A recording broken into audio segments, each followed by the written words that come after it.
Chapter 336. The Martian hunter was speechless. Earth is in chaos now. Instead of using alien technology for war, it's better to use it for people's lives. That's all I have to say. If there's nothing else, please go back. Thea explained everything clearly in a few words and wanted to drive the Martian hunter away. Perhaps it was because of the tragic death of his family, especially his daughter, that this guy had a passive attribute that even he himself did not know about. That was all cute girls were his daughters. He was full of fatherly love. From the gypsy to the star chaser to the sisters Kara Danvers and Alex Danvers, he basically treated all the sweet and cute girls as his daughters. Thea did not want to fall into his evil claws. This guy was very capable and liked to meddle in other people's business. The best choice was to stay far away from him. She had a look of rejection, and the Martian hunter could see it. He casually removed Alex's illusion. This sister of the Supergirl did not know what had just happened. Her memory was still stuck in the problem of impersonating the FBI. Since the matter is clear, we'll take our leave first. Take care. Quinn Enterprises welcomes the guidance of the government at any time. After saying that, the Martian hunter pulled Alex and walked out. Director, didn't you say that there was a problem with her new product? Alex, who was just 19 years old this year and looked like a capable D.O. agent in the future, asked in confusion. The Martian hunter had a lot to say in his heart, but he did not know where to start. His mental state had not recovered, and he pretended that nothing had happened. Maybe the information was wrong. Go back and reorganize the information. He urgently needed to rest now. After sending Alex to check the records, the Martian hunter was ready to think about the information he had received today. After sending the two guys away, Thea put all her work aside and focused on studying the various secret methods of mind control that she had stolen from the Martian hunter's mind. His ability was more of a talent. It was not impossible for Thea to train to his level through learning, but it would take a lot of time. The first thing that Thea studied was the psychic shield. The Martian hunter used strong mental power to cover his consciousness to prevent others from peeping. Thea's mental power was not that strong, and it was impossible for her to maintain such a large amount of mental power in her daily life. Using the Martian manhunter's method, she used the emotional version of the psychic shield. A large amount of fear enveloped her consciousness. If one wanted to peek into her thoughts, they would have to pass through this fear first. Even if they could pass through this fear, the other party's combat strength would instantly drop by 30%. Thea studied the Martian hunters for an entire day, and couldn't help but sigh in admiration of their racial talent. Such strong combat power was only responsible for healing, saving people, cleaning, and counseling in the Justice League. What a waste of talent. He picked up his bag and left the company. As night fell, he rushed to Gotham. Thea first secretly met with Lucius Fox, the president of Wayne Group. Wayne Group's strong entry into the medical industry was bound to have an impact on Wayne Group, which was the leader in medical genetic engineering. Thea's strategy was to provoke Luthor Group while entering Wayne Group's traditional business range. It seemed reckless, but it was actually the situation that the higher-ups wanted to see. Any alliance between two of the three large multinational companies was not allowed. As a rising star, Wayne Group was able to challenge two established companies at the same time. The higher-ups were happy to see this happen. To a certain extent, they would even help Thea. As for who was using who, it was up to each person to decide. Thea's trip was to send a message. Business war was business war, and it would not affect personal relationships. The old man had been in the business war for almost half of his life. He had seen everything and was very clear about her goal. However, the business world was like a battlefield. He did not completely believe Thea's words and just went along with it. Due to their previous friendship, the meeting between the two was not very enthusiastic, but there was no awkward silence either. After Thea obtained the preliminary results, she rushed to Wayne's old house and agreed to check on Damien's learning results today. Batman and Damien were not around at the moment, so the old butler, Ah Fu, received her. Thea was experienced in dealing with old people. After a few pleasantries, she gave him a few caddies of Assamese black tea. The old man was a traditional Englishman. He had maintained the habit of drinking black tea for many years. However, there was too little tea in America. He drank coffee every day, and the old man had been holding back for a long time. The old man sniffed the fragrance of the tea leaves. Is this the new tea? Yes, it was picked recently. Thea would not tell him that she and Diana had passed by the tea tree and picked it out of curiosity. That's thoughtful of you. The old man had always had a good impression of Thea. She was cultured and cultured. Most importantly, she was polite. Thea could be said to be one of the few guests who could visit through the front door. Batman and his friends usually did not come through the front door. They often came through the windows, the roof, and the sewers. After chatting with the old man and listening to him talk about his past in the British Special Forces, Bruce came back with Damien not long after. The father and son were a little embarrassed to face Thea again. Batman did not know that his son's foundation was so poor. He did not go anywhere for a whole month. Gotham even said that Batman was dead. He had been working hard to help Damien improve his cultural knowledge. With his high IQ and vast knowledge, he had compiled a set of teaching materials. The knowledge of 6 years of primary school was compressed into a month, and Damien had to learn it. If he did not understand it, he would fight. If he could not memorize it, he would not be allowed to eat. Damien's character was also tough. After the blood baptism, his IQ and memory had reached a high point. With hard work, he managed to learn 6 years of knowledge in a month. Check it. Although Batman had a straight face, he was actually quite happy. He felt like a backward student who had returned to school under the guidance of his parents. Thea did not need Damien to have a high level of knowledge. A fixed worldview was not conducive to learning magic, but he had to be literate. If he could not read, how could he become a mage? She did not hold back. She casually asked a few questions about mathematics, English, and Latin, and Damien answered them fluently. Good, not bad. Thea was very satisfied. She rubbed Damien's little head. The naughty child resisted the urge to speak. She told Damien to find her in Star City tomorrow and said goodbye to the father and son. Walking alone on the streets of Gotham, Thea opened the Eye of Horus. She had one last thing to do. She had to find Tommy and give him the syringe of divine blood. This guy was getting along with Barbara and Laurel. He had not returned to Star City for a long time. Thea searched for traces of him while thinking about what to say when they met. After all, Malcolm had never told her about their blood relationship. It would be strange if she gave him something for no reason. Chapter 337. In the process of searching, Thea accidentally found a woman. With the Eye of Horus, she could see countless people and countless things.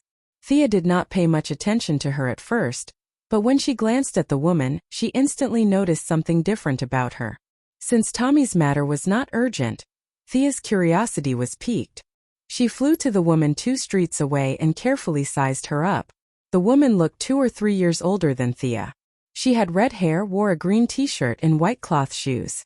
Judging from her clothes, it was obvious that she came from a poor family. Hey, can you hear me? Thea shouted beside the red-haired woman and found that she was not in a good condition. Her footsteps were staggering, and at first glance she looked like she was drunk. However, with Thea's X-ray vision, she could see that the woman's genetic chain was rapidly collapsing. Was she the victim of some human experiment? Thea, who had just sent Roy Harper away a few days ago, could not help but think so. The only difference was that she was confident that Roy was the beneficiary, but the woman in front of her had obviously encountered something she was not confident about and had turned herself into a victim. The woman's body was full of vitality, but the intensity of the energy was far beyond the limit of what her genes could withstand. Would he be able to treat this injury? If it was a normal gunshot wound, Thea would not even look at the person dying in front of her. However, the woman in front of her was very strange. She was clearly about to die, but there was still a lot of vitality in her body, which made Thea a little excited. Although she had some guesses in her heart, Thea still took out the woman's ID and driver's license. She looked at the name Pamela Isley. She was indeed the famous Poison Ivy. She was a female university student who loved plants and graduated from the elite Gotham University. She was an optimistic and kind person who was injected with plant toxins as an experiment subject. After surviving the disaster, her blood turned into chlorophyll, and she had the ability to control plants and secrete hormones to control others. However, Thea carefully observed the condition of her body. She was really far from surviving the disaster. If there was no external force, she would be dead. After experiencing many similar incidents, Thea was somewhat immune to them. Perhaps her existence was the only explanation for her survival? Poison Ivy's abilities were outstanding, and she was also very beautiful. She would be an excellent subordinate, worthy of Thea's personal attention. Thea didn't know how to explain the god's blood to Tommy. She decided to save the people first. After finding an empty room, Thea used her spiritual power to support her and kicked the door open. After a thorough examination, Thea frowned. The reason for Pamela's death was that the plant's vitality was too strong. Too much nutrients was taken in per unit of time, and the body couldn't absorb and convert them, so it could only store them. However, there was a limit to this. Pamela's body was currently at a critical point, and it wouldn't take much more. In another minute, her body would explode from too much energy. Thea took out her magic sword and tested it. The result was bad. Pamela's energy wasn't magic or divine power, but vitality. The magic sword had no effect on it. She lowered her head and thought about all the spells she knew, but none of them worked. If she used light magic, it would definitely add fuel to the fire.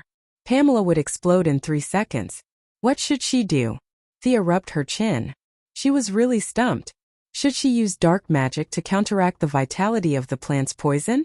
That would take too much effort. Maybe this will work. Thea took out a small bottle from her space ring.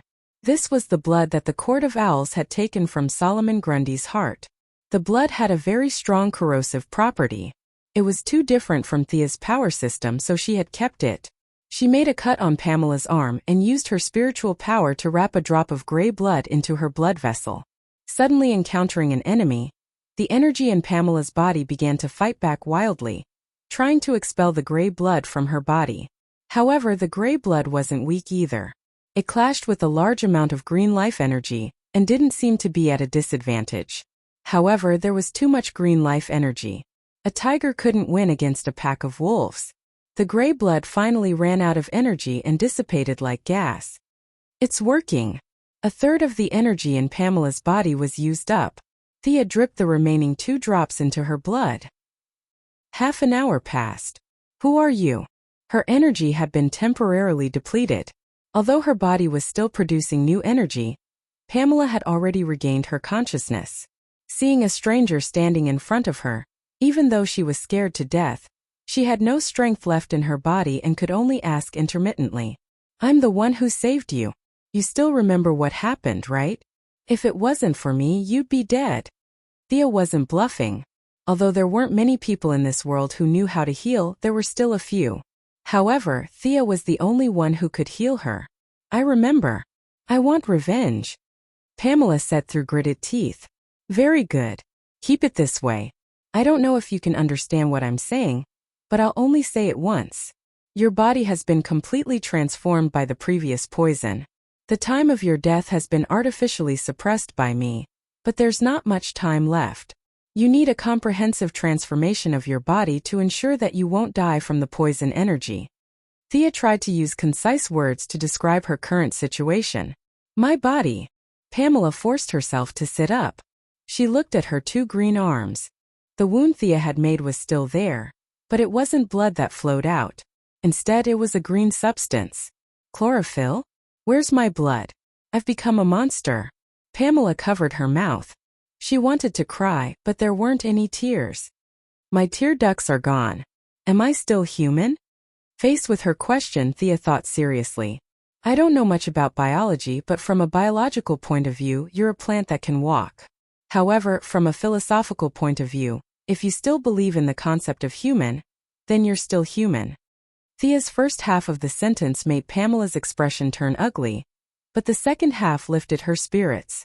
"Why did you save me?" Pamela asked in a low voice. "I saw your ability." Thea's answer was very honest. This made Pamela feel much better. American society didn't encourage selfless help. Gotham's motto was that useless people were only fit to lie in the gutter. Although Pamela was kind, she wasn't stupid. Hearing that her ability had been chosen, she secretly sighed in relief. "How do you do this modification? Will it change my body?" Thea took out a fake yellow ring. The modification process varies from person to person. During the modification, it will read your true thoughts and strengthen you accordingly. If you're desperate to return to your human form, perhaps my ring is your only choice. Chapter 338. I accept. It suits me very well.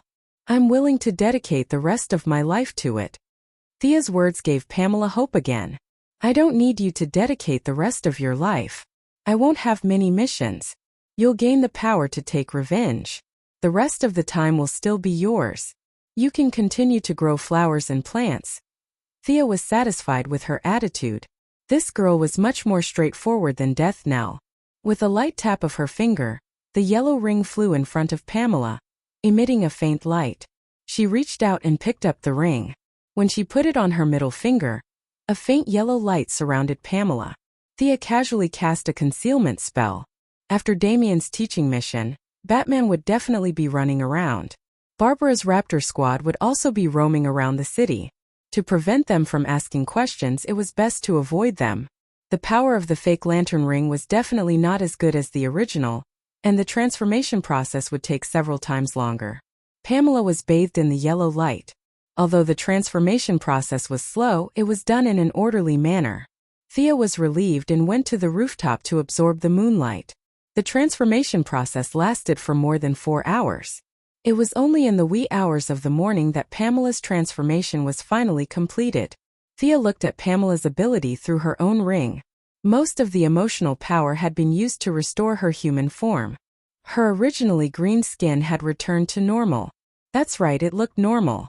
The transformation of a life form could not be reversed. The lantern ring's power could only restore the color of her skin. Other than her lips and eyes, which were still slightly green, the rest of her body had returned to normal. The only ability Pamela had gained through the yellow ring was the ability to summon plants from somewhere on Earth. These plants had to be ones that she understood and had even cultivated before. In theory, if she could find a powerful plant from another planet and transplant it to Earth, she would be able to summon it after some cultivation. This summoning ability did not seem like much, but it did make up for the shortcomings of poison ivy in the original timeline. Her disadvantage from the environment in battle was greatly reduced. Thea left her a message, telling her to take revenge as she wished, but not to kill the innocent. She then left Earth and flew to the planet where Jared had been placed. Death Knell had already found the location of the shark god. To be safe, Thea felt that it was better to bring along the powerful Groot. At that time, Deadman, Gruder, Death Knell, Poison Ivy, and Thea would form a team of 5. It shouldn't be a problem for them to take down the native Hawaiian god who was taken down by a dozen agents, right? Once again, he found Jared. He had grown from 2 meters to 3 meters. His original hostility had completely disappeared. He was lying on a big rock, surrounded by a few native aliens who had evolved from insects. They were fanning him with big leaves. Thea casually took out a banana from her interspatial ring and threw it without even looking at it. Pa! It hit Jared's face. Jared doesn't like bananas. The gorilla had a conditioned reflex after being smashed by Thea. It knew that she was here as soon as it saw the banana. Its dull voice sounded in Thea's heart. How is it? Are you having fun here? Thea's psionic ability had been given a big gift by the Martian hunter. It had evolved from the original rough type to the delicate type. The basic function of psionic transmission was no longer as difficult as before. These guys are too stupid. Jared looked at the natives who were still fanning him with disgust. Thea looked around. The natives really couldn't think of how to serve this murderous god who had descended from the sky. Fortunately, Jared's hostility dissipated very quickly, and he slowly accepted their submission. These guys racked their brains to please Jared, but unfortunately, their intelligence was too low. They only used the same few methods, which made Jared feel suffocated. Let's go. I'll take you to a more advanced planet. You'll gain more power there. Thea was very confident in Jared. After all, he was a famous villain in the original space-time. No matter how high Sinisto's standards were, Jared would be able to move him. Sinisto had been moving frequently recently, secretly accumulating power. He had already left OUA and returned to his home planet, Korriga. Thea first released the elk from the dimensional ring to meet Jared. The two animals were quite congenial. They were both from Earth and had telepathy. This gave them a good first impression of each other. Then, under the ecstatic gaze of the natives, she put Jared into the dimensional ring. Thea flew into space, opened a wormhole, and flew into the depths of the universe. Welcome to Korriga. What do you think of my kingdom? At this time, Sinisto was in high spirits. He had changed out of the Green Lantern uniform that he had worn for many years and was now a Yellow Lantern. Thea knew that this guy still chose to go down this path. She knew that her little wings could not reach such a distant universe. Sinisto had not been stripped of his Green Lantern ring yet, but he was about to part ways with the Green Lantern Corps. It was only a matter of time before she played a role in it. It's a very good place. Are you implementing your order? Thea's eyes swept across the crowd. Sinisto relied on his strong willpower to control the Yellow Lantern ring. He used the power of the ring to maintain the order of the planet and monitor everyone's movements and heartbeat. He wanted to give his people an ideal world, but the reality was that his people were afraid of him. His Yellow Lantern ring's energy was increasing every day, and Thea's ring's energy had also increased by a lot. A perfect order is the cornerstone of the stability of the people's lives, Sinisto said proudly. Thea was too lazy to explain the key point. He might or might not know, but it had nothing to do with Thea. Naturally, she would have Hal Jordan, an old enemy, to deal with him. When Sinisto died, the two lantern rings of the same origin would merge into one. At that time, the winner would be Thea. Thea did not want to talk nonsense at the crucial time of his rebellion. I've just recruited a new subordinate. Can you give him some advice? The two skipped over the problem of governing the country. Thea talked about the purpose of this trip. This was something they had agreed on before. Thea had 3 recruitment quotas. The one that caught your eye must be this. What is this? Sinisto was shocked by Jared, who was released from the dimensional ring. There were many strange creatures in the universe, and some were 100 times stranger than Jared. However, Sinisto had recently crammed a lot of biological knowledge on Earth and suspected that he had seen wrongly. He used the Lantern Ring's identification function to scan Jared again. F***CK. A real gorilla. In the scientific classification of Earth, it was a primate mammal. Sinisto's face darkened. He pointed at Jared and said to Thea, "This guy is your new subordinate? Are you kidding me? Last time you got a dead person. This time you got an animal. If you don't give me a reasonable explanation, I won't agree."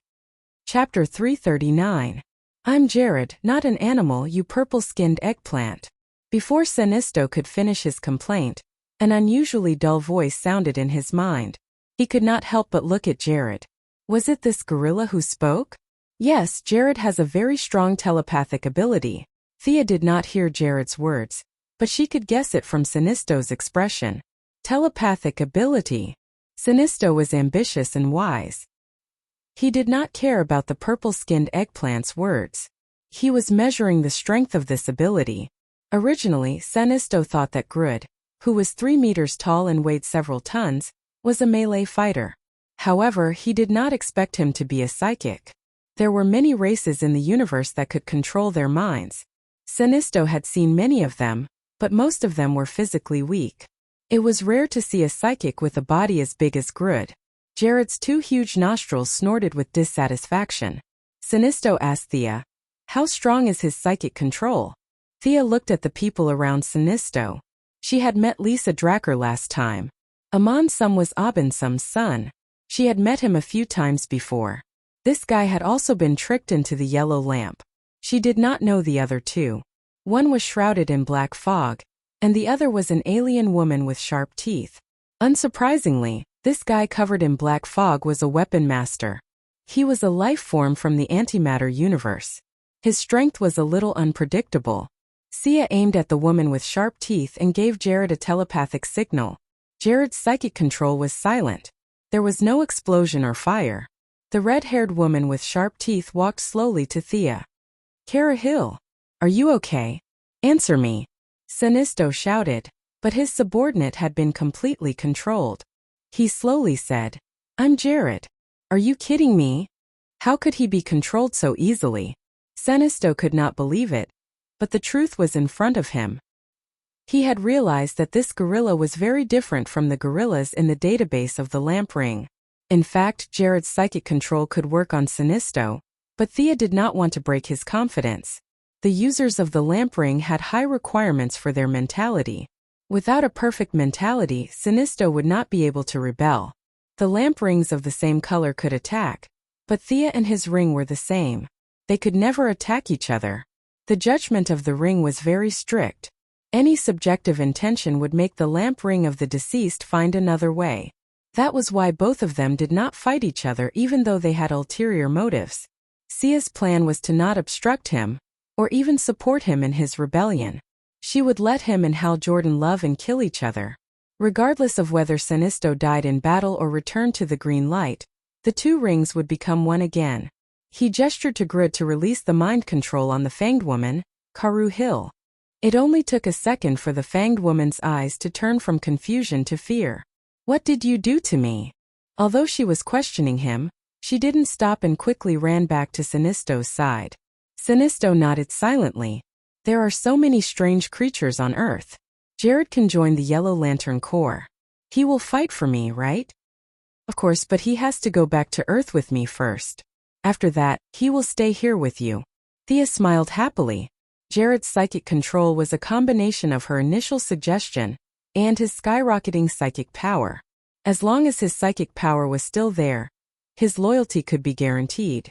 Thea did not want him to stay on Earth. She wanted him to see more life in the universe. Jared would not think that he was different. The two finalized the agreement. Sinisto gave Jared a new lamp ring, and Thea recorded the names of these people in the Book of Parallax. Jared, who wore the lamp ring, did not wear a tight-fitting combat suit. Instead, it had shoulder pads and arm guards like a suit of armor. This armored gorilla looked a bit like Vegeta's giant ape transformation. Thea was a little speechless.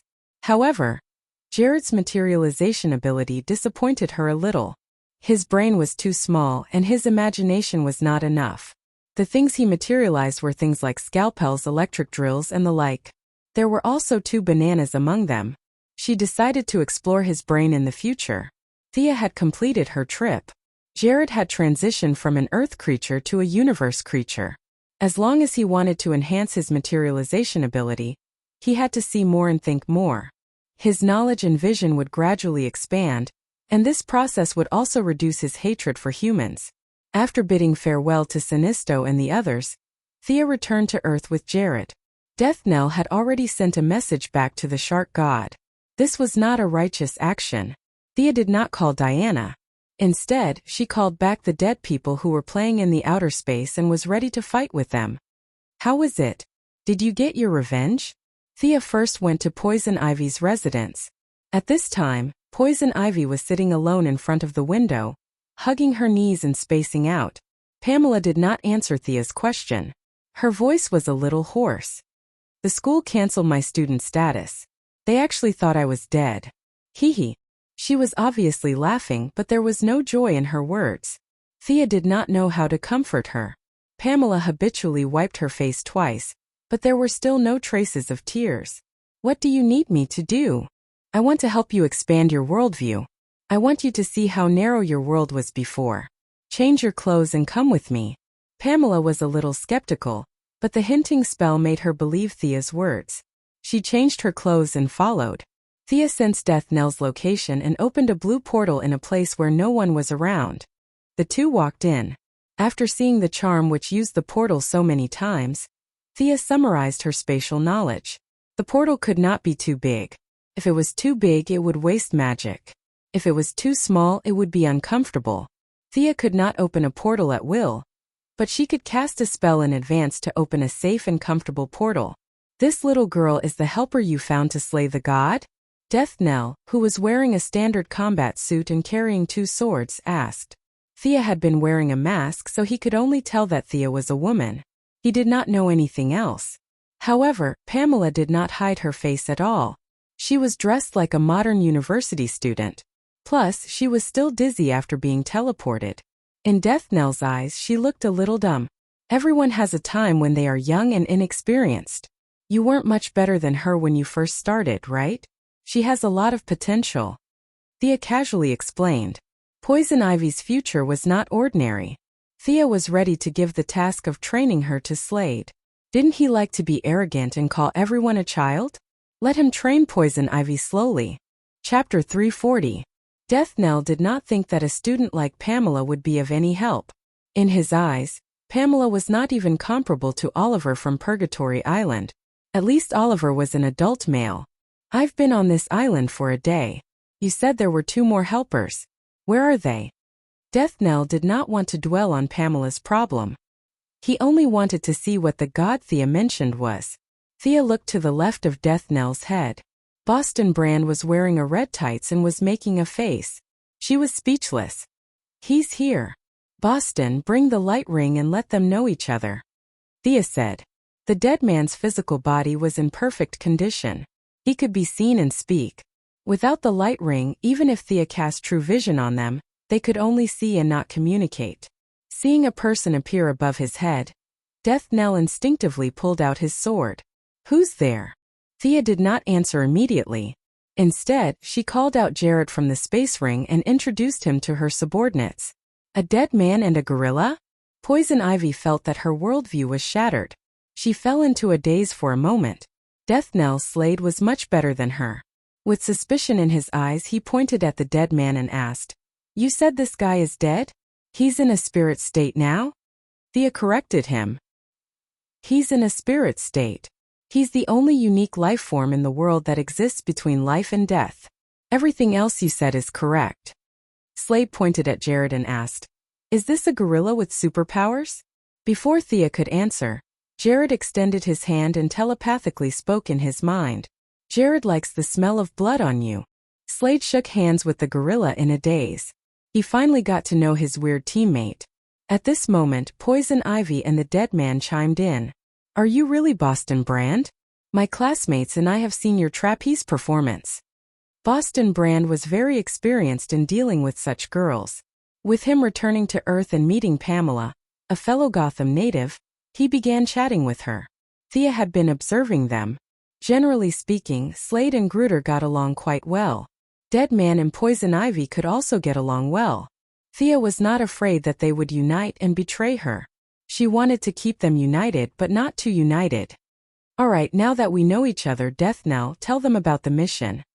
Thea interrupted their conversation. Richard quickly pulled his hand out of the gorilla's grasp.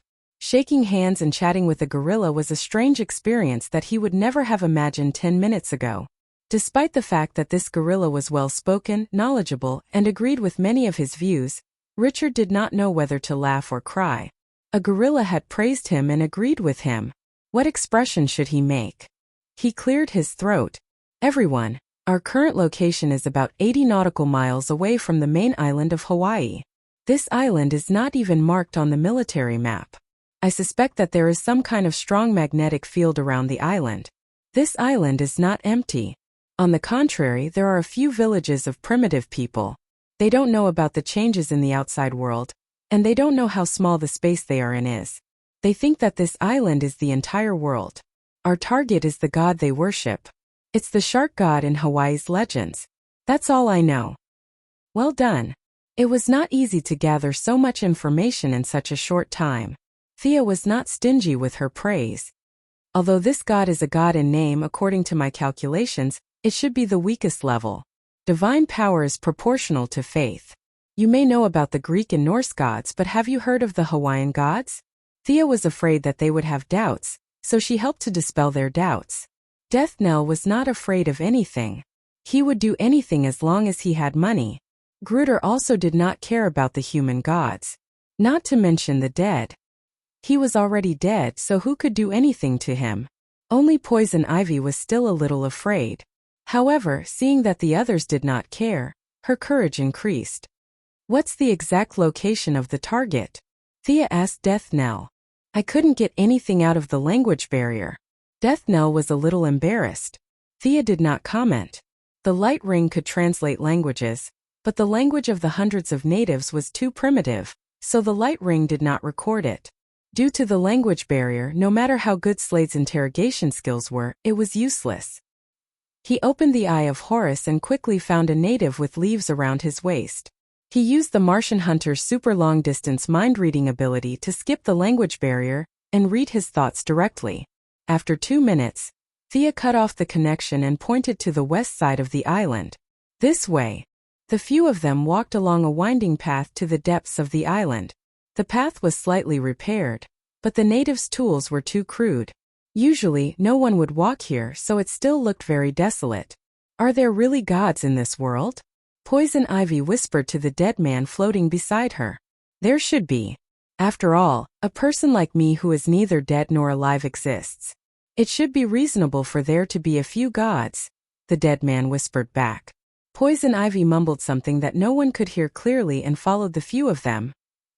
Along the way, Thea did not dare to use the Eye of Horus to investigate directly. She could only adjust the route according to the native's memory. This is it. I can already feel the trace of divine power, but it's very weak. Thea led the few of them to the entrance of a huge cave. She was not comforting them, but she felt that the divine power was very weak. Not to mention Diana, it was even weaker than Thea's. Be alert. The enemy has discovered us. Initially, Thea wanted to launch a sneak attack, but she had forgotten that Grid was a big guy. His heavy body made a loud thud as he walked on the road.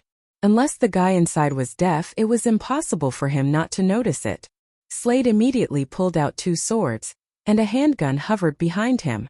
Poison Ivy was a little nervous. She reflexively summoned a large number of plants. The green plants were under her control, and they grew very fast. In a few seconds they covered the entire cave. Who dares to disturb the great shark god Kamal? Have you thought about how you will die? Now kneel down and beg for my forgiveness. I can spare you a painful death. Kneel down. Accept this great mercy. In the depths of the cave, a figure sat on a tall stone chair. There were static electricity lingering around the body. With the help of the weak light, they could see that it was a blue giant. The giant had a very anthropomorphic head.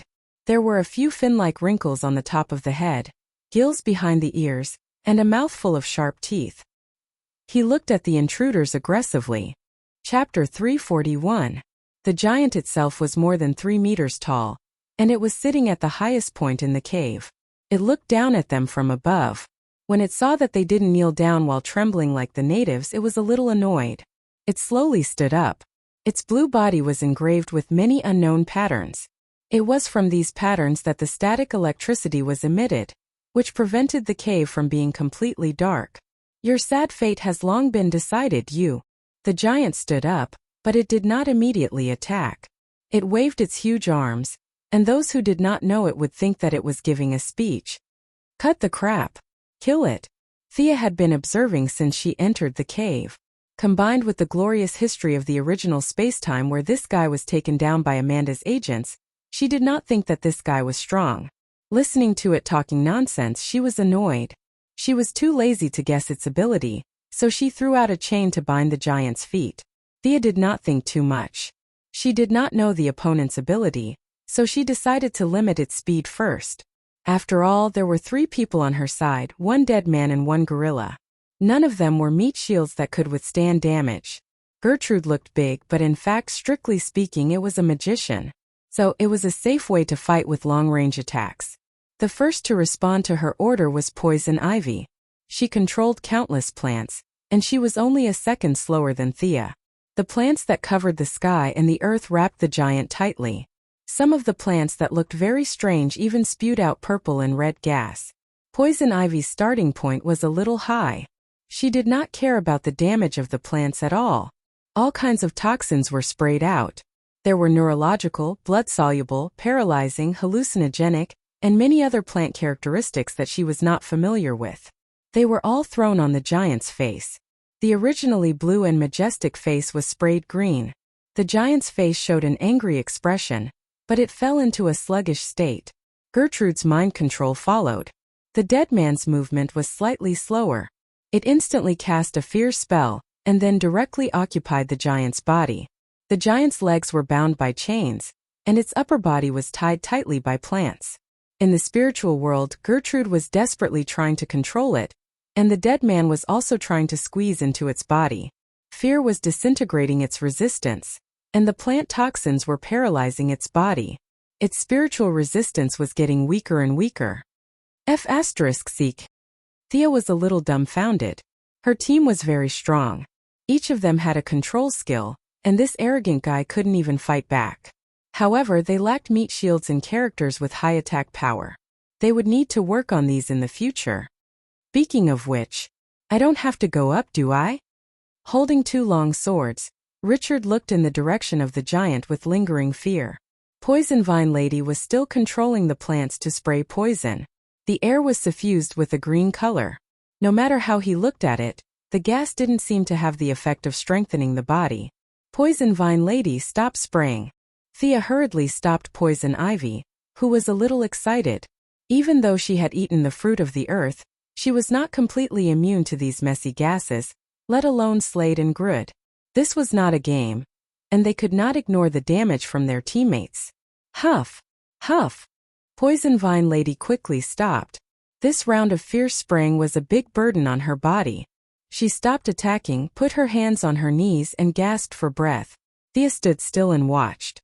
She didn't care about the absorption process of the demon sword. It would be troublesome if she absorbed the Poison Vine Lady's toxins. She waited for a while until the giant's body turned from green to blue. Thea knew that this was the body's instinctive reaction. The giant's soul was being controlled, but the body's instincts were rejecting the plant toxins. Here's my chance. Thea took out the demon sword and rushed up with big steps. The demon sword was unsheathed, and a ray of light flashed in the dark cave. The sword's spine was suffused with a faint red light. It could feel part of Thea's intention. It was also very excited about being able to taste God's blood. With a muffled sound, the demon's sword went straight into the giant's heart. Only this much God power? Thea used her heart to feel the God power transmitted by the demon's sword. It was small, weak, and intermittent. She was very dissatisfied. She pulled out the demon sword and stabbed it 3 times in a row. The dark blue, fist-sized God power stopped in her body like a ball of water. Weakling. Thea stabbed it for the 5th time. She couldn't absorb anything anymore. She turned to look at Jared. The gorilla rubbed his chin, and his voice was transmitted to her heart. This guy's soul realm has either suddenly increased greatly and resisted my mind control, or he's dead. The dead man floated out as well. This guy should be dead? Even his soul has dissipated. Too weak. Thea could only come to this conclusion. Maybe this guy's strength and speed were enhanced, but it couldn't be that strong. He was shouting so fiercely. Maybe he was a strong braggart. My subordinate reported that the agents of the Heaven's Eye Society have arrived at the American base in Hawaii. Richard picked up a phone call. He felt that he didn't help much in the battle, so he reported in a slightly obsequious manner. Thea carefully felt the God power extracted. She didn't know if she could extract water element magic from it. But since the Heaven's Eye Society was here, they could only retreat. Erase all traces of our battle. Death Knell, you're a top-notch investigation master. Go and take care of it. Actually, there wasn't any fierce battle here. The other party died before he could even make a move. The key was that Poison Ivy had too many plants. Many of them were obviously not from Hawaii. They had to clean them up. After instructing Death Knell and Poison Ivy to clean up the traces outside and inside the cave, Thea instructed Jared and the dead man to search for any good items nearby. She focused on dealing with the shark god's corpse. TSK, he looks quite big. Why is he so useless? Thea turned the corpse over and over for a long time. The patterns on this guy's body could be studied, but other than that, there was no other value. Horus was a second-rate god, but this guy wasn't even a second-rate god. Take it back. If there's no other way, chop it up and feed it to the elk and heifers. Thea couldn't think of any use for this corpse. She awkwardly kept it in her space ring. I've caught a captive, but this guy's intelligence is very low. Jared's voice sounded. He walked over with a murloc that was less than a meter tall. The murloc had a shark head and a human body. It trembled as it looked at the intruders. Thea observed it with the eye of Horus. This guy also had some god power in his body, but it was weaker than the guy who died just now. Was this the future Shark King of the Suicide Squad? From an ordinary person's point of view, it would be quite powerful when it grew up. It would be a pity to kill it now. This thing's intelligence wasn't high. It would be good to keep it as a guard. Thea waved her hand. Take it away. Chapter 342. Even when Shark King was young, it was not good to look at. Sia could not bring it back to Quinn's manor to raise it. After Death Knell cleaned up the traces on the island, he handed over the task of training Poison Vine Lady and raising Shark King to him. Death Knell had seen Poison Ivy's power, so he wasn't too against this task. Thea softly chanted a spell, and a small dust spell fell into the cave. From the outside it looked like a deserted cave. She nodded, opened a portal and left the island. Poison Ivy and Death Knell went to train, and the dead people were left for him to play with. Grud was responsible for returning to the Yellow Lantern Corps to keep track of Sinisto's progress. Thea's request was for him to learn more and watch more, and just slack off in battle. Thea went back to Star City alone. She wanted to absorb the divine power, and use it to increase the water attribute magic in her body. The process of creating something from nothing required a lot of divine power. Thea absorbed it slowly without sleep for 3 days before finally forming a weak water attribute magic in her body. It's not easy. After 3 days without rest, Thea's body was damp all the time. She took a bath happily and was now wiping her hair with a towel. The shark god was too weak. He didn't have much divine power left after transforming his body. Thea barely managed to replenish the water attribute, but the entire divine power was exhausted. In order to achieve a balance between the attributes, Thea converted a small part of the other 4 attributes into the water attribute. The water attribute didn't have high attack power and healing effects, but it had good compatibility. Thea had been studying the hybrid magic since a long time ago, and she could finally use it. The lightning breath when she instantiated Diablo could be said to be her strongest attack now. But the process of instantiating, controlling, mixing the energy, and spitting it out was too long. Few brainless villains would wait and watch the whole process without attacking in advance. Moreover, this demon image really had nothing to do with justice. Sia had been thinking about whether there was an alternative. With reference to Zeus's lightning arrow and her lightning breath, Sia finally found the right direction for her future development, which was a combination of fire, wind, and water lightning spells. Strong attack power, fast speed, and it looked very righteous. Thea's magic power had already surpassed the limits of the Constantine family's books. She was on her own path. Thea, let me introduce you. This is John Deagle. He's very skilled and is completely qualified to be your bodyguard. He served in Afghanistan in the same year as me. He's also my.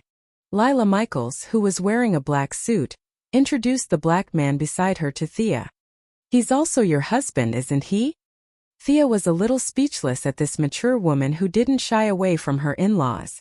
As she had more and more work to do, especially entering the medical industry this time, it would cause countless people to lose their jobs. There had already been 2 small-scale kidnappings and assassinations this month.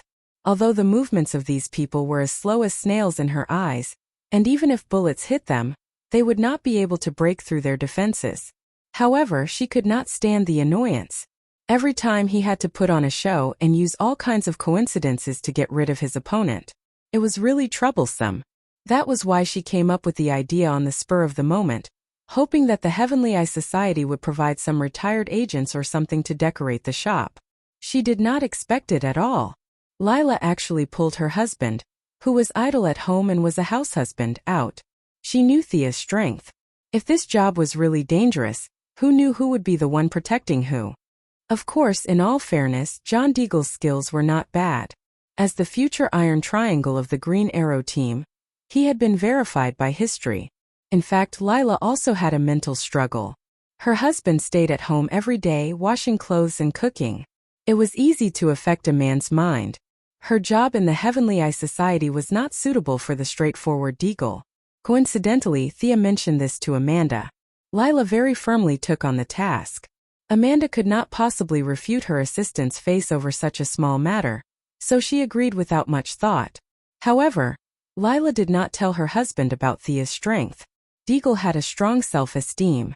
If he knew that he was just a freeloader who could do without him, he would definitely resign. Such a high-paying and safe job as a bodyguard was rare in the world. At least with Lila's knowledge, there were not many people on Earth who were more powerful than Thea. As for her husband cheating on her, she did not have to worry. Although Thea and Diana appeared and disappeared mysteriously, The Heavenly Eye Society still had some information. It was not difficult to analyze the relationship between the two. Her husband was as black as charcoal, so he was very safe. Welcome, Mr. Deagle. If you don't have anything else, from today onwards, you will be in charge of my personal security work. Thea could roughly guess Lila's intention, but there was no need to say it out loud. She herself wanted to hide it, and the Heavenly Eye Society did not want to create any large-scale supernatural phenomenon. It was a good idea to keep all kinds of clowns at the level of ordinary people. I'll start work today. The black man had been idling at home for more than a year. He did not know Thea's strength. He only felt that time was tight and the task was important. He immediately gathered a few bodyguards from the Quinn family and gave them the task. Is that your husband? Oh.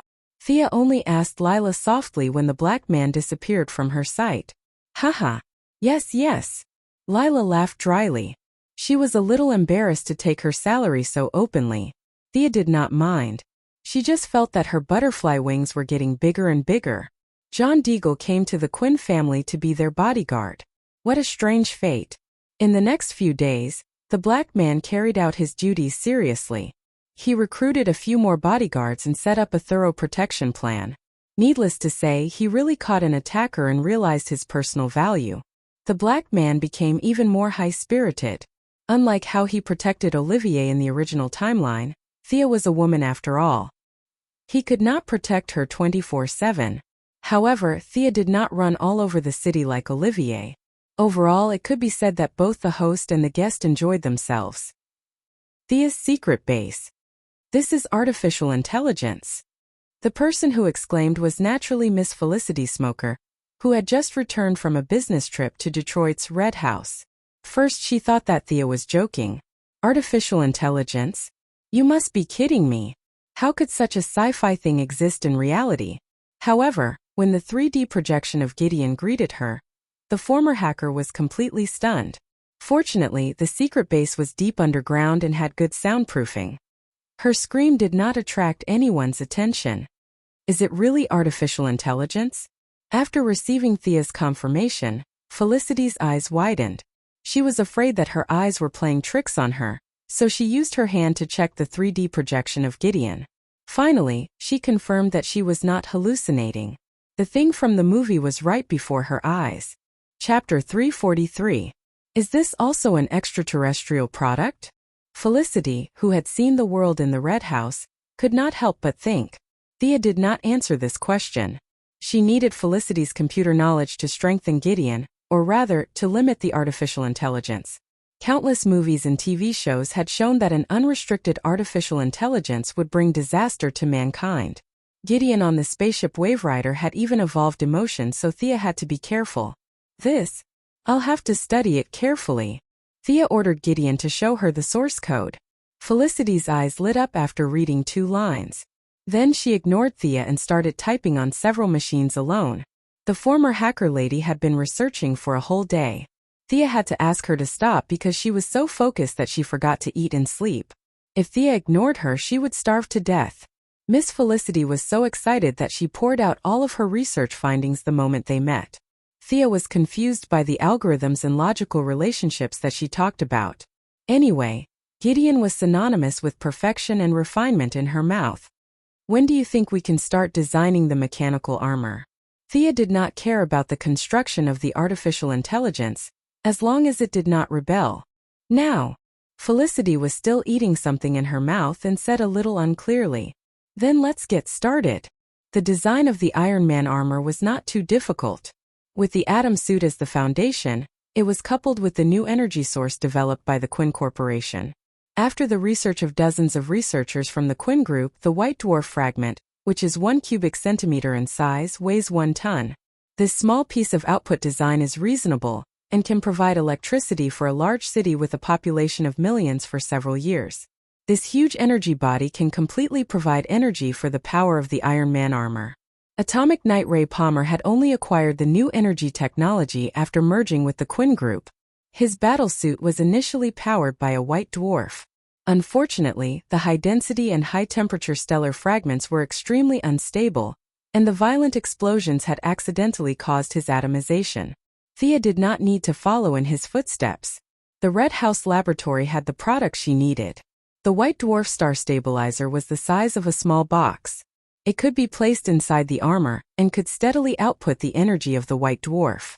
If the enemy was difficult to deal with, the white dwarf star stabilizer could be released and the white dwarf star stabilizer could operate at 200% or even 300% for a minute. It could be said that the aliens were more than a generation ahead of Earth in terms of energy usage. Thea had built the most advanced workshop in the secret base. The AI drew the blueprints, and the mechanical arms completed the work. Everything was proceeding in an orderly manner. Her life gradually got back on track. The affairs of the group were handed over to the CEOs to handle. On Mondays, Wednesdays, and Fridays, she studied the magic of feudal superstition. On Tuesdays, Thursdays, and Saturdays, she studied modern science and manufacturing mechanical armor. In her spare time, she taught Damien, and on weekends, she played around the world with Diana. Her days were happy and fulfilling.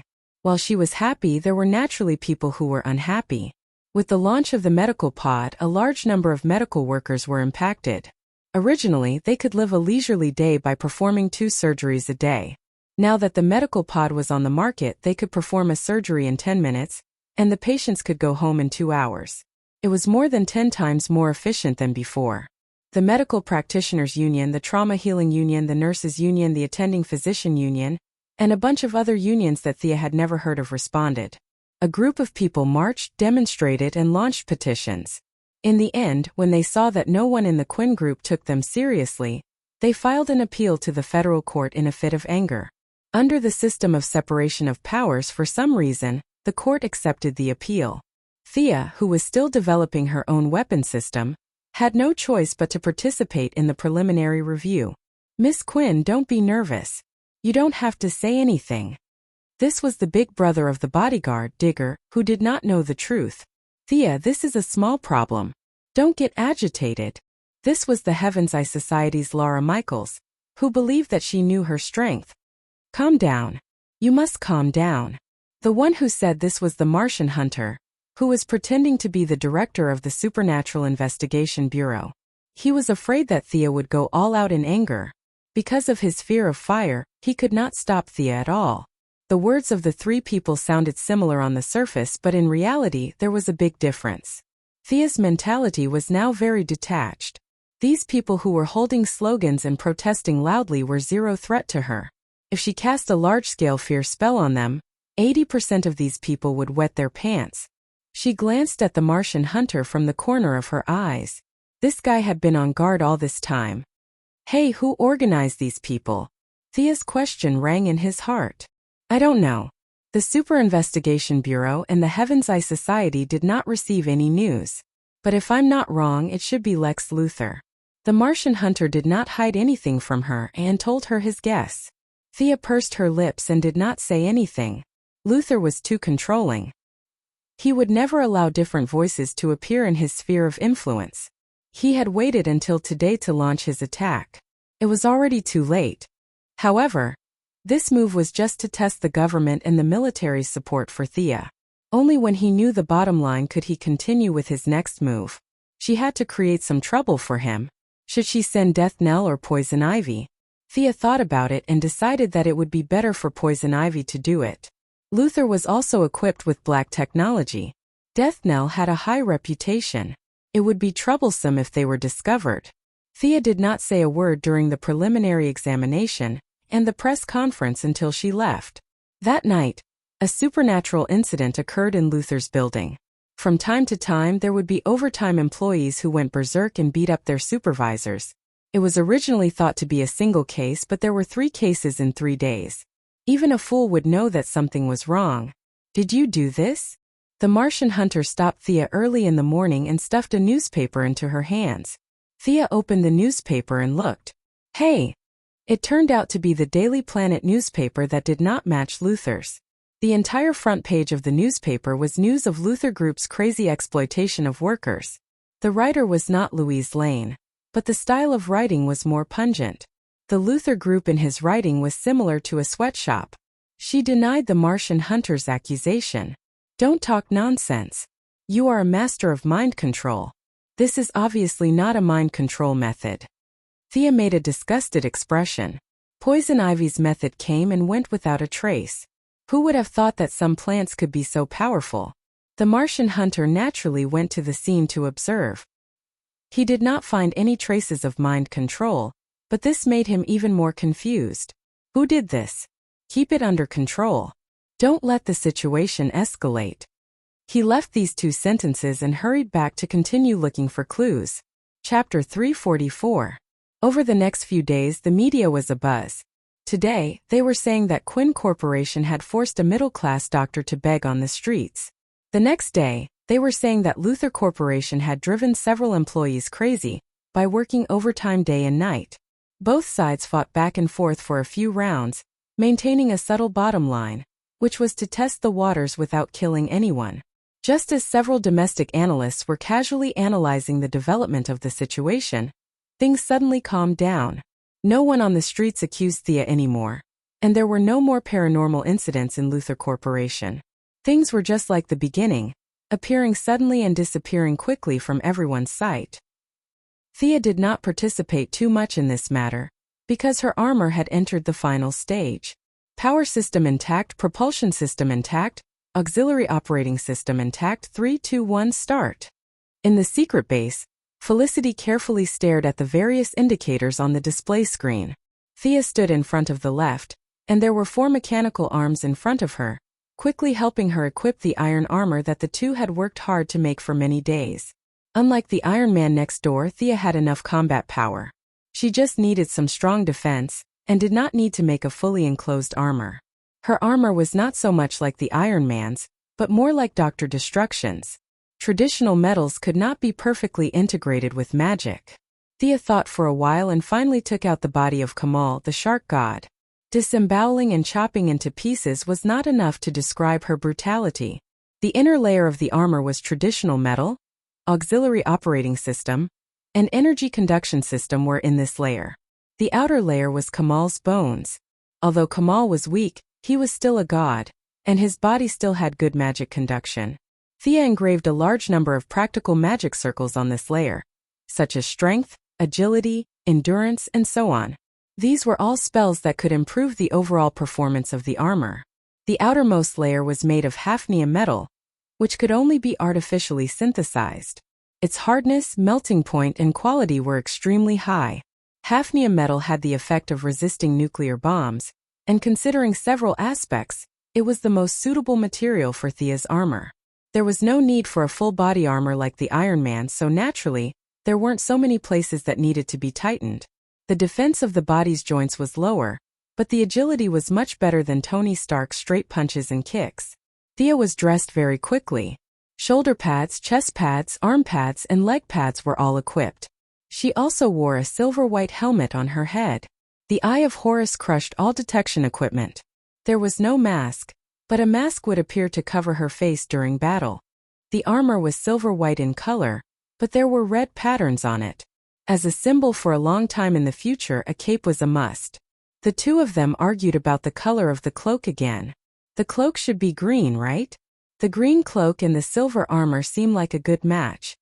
Felicity remembered the skateboard color battle that day and insisted on green. Thea was speechless. Silver armor and green cloak? Isn't that Professor Destruction? Would they cross dimensions and fight me to the death? He used the same words as before, saying that green was easily associated with decay and withering. It was a bunch of nonsense. In the end, Thea had the upper hand. The same color as the skateboard that day, a red cloak. After dressing up, there were a few tests to be done. The first test was strength. Even a child would understand the concept of strength defeating 10. Superman and Diana both relied on strength to crush their enemies. In the later stages of the game, Shazam and Black Adam were magic types, but they still fought with their fists every day. It could be seen that strength was a necessary attribute. 500 tons, 620 tons, 700 tons, 770 tons. The final strength was fixed at 850 tons, but this was only the result of 50% of the White Dwarf's power. If it was overloaded, it would not be a problem to break through 1,000 tons. The next test was speed. Thea flew with her magic power, and her speed was about 700 miles per hour. The yellow light ring was running at full power, and it could exceed Mach 2 in the atmosphere. However, it could not last long, and the emotional consumption would be very fast. The propulsion system of the Iron Man suit came from the Red House. Its full name was Rotating Core Power Amplifier. It converted the energy of the white dwarf into propulsion. Its speed could be stable beyond the speed of sound, which was Mach 1. It did not look as good as the light ring, but it did not consume any energy.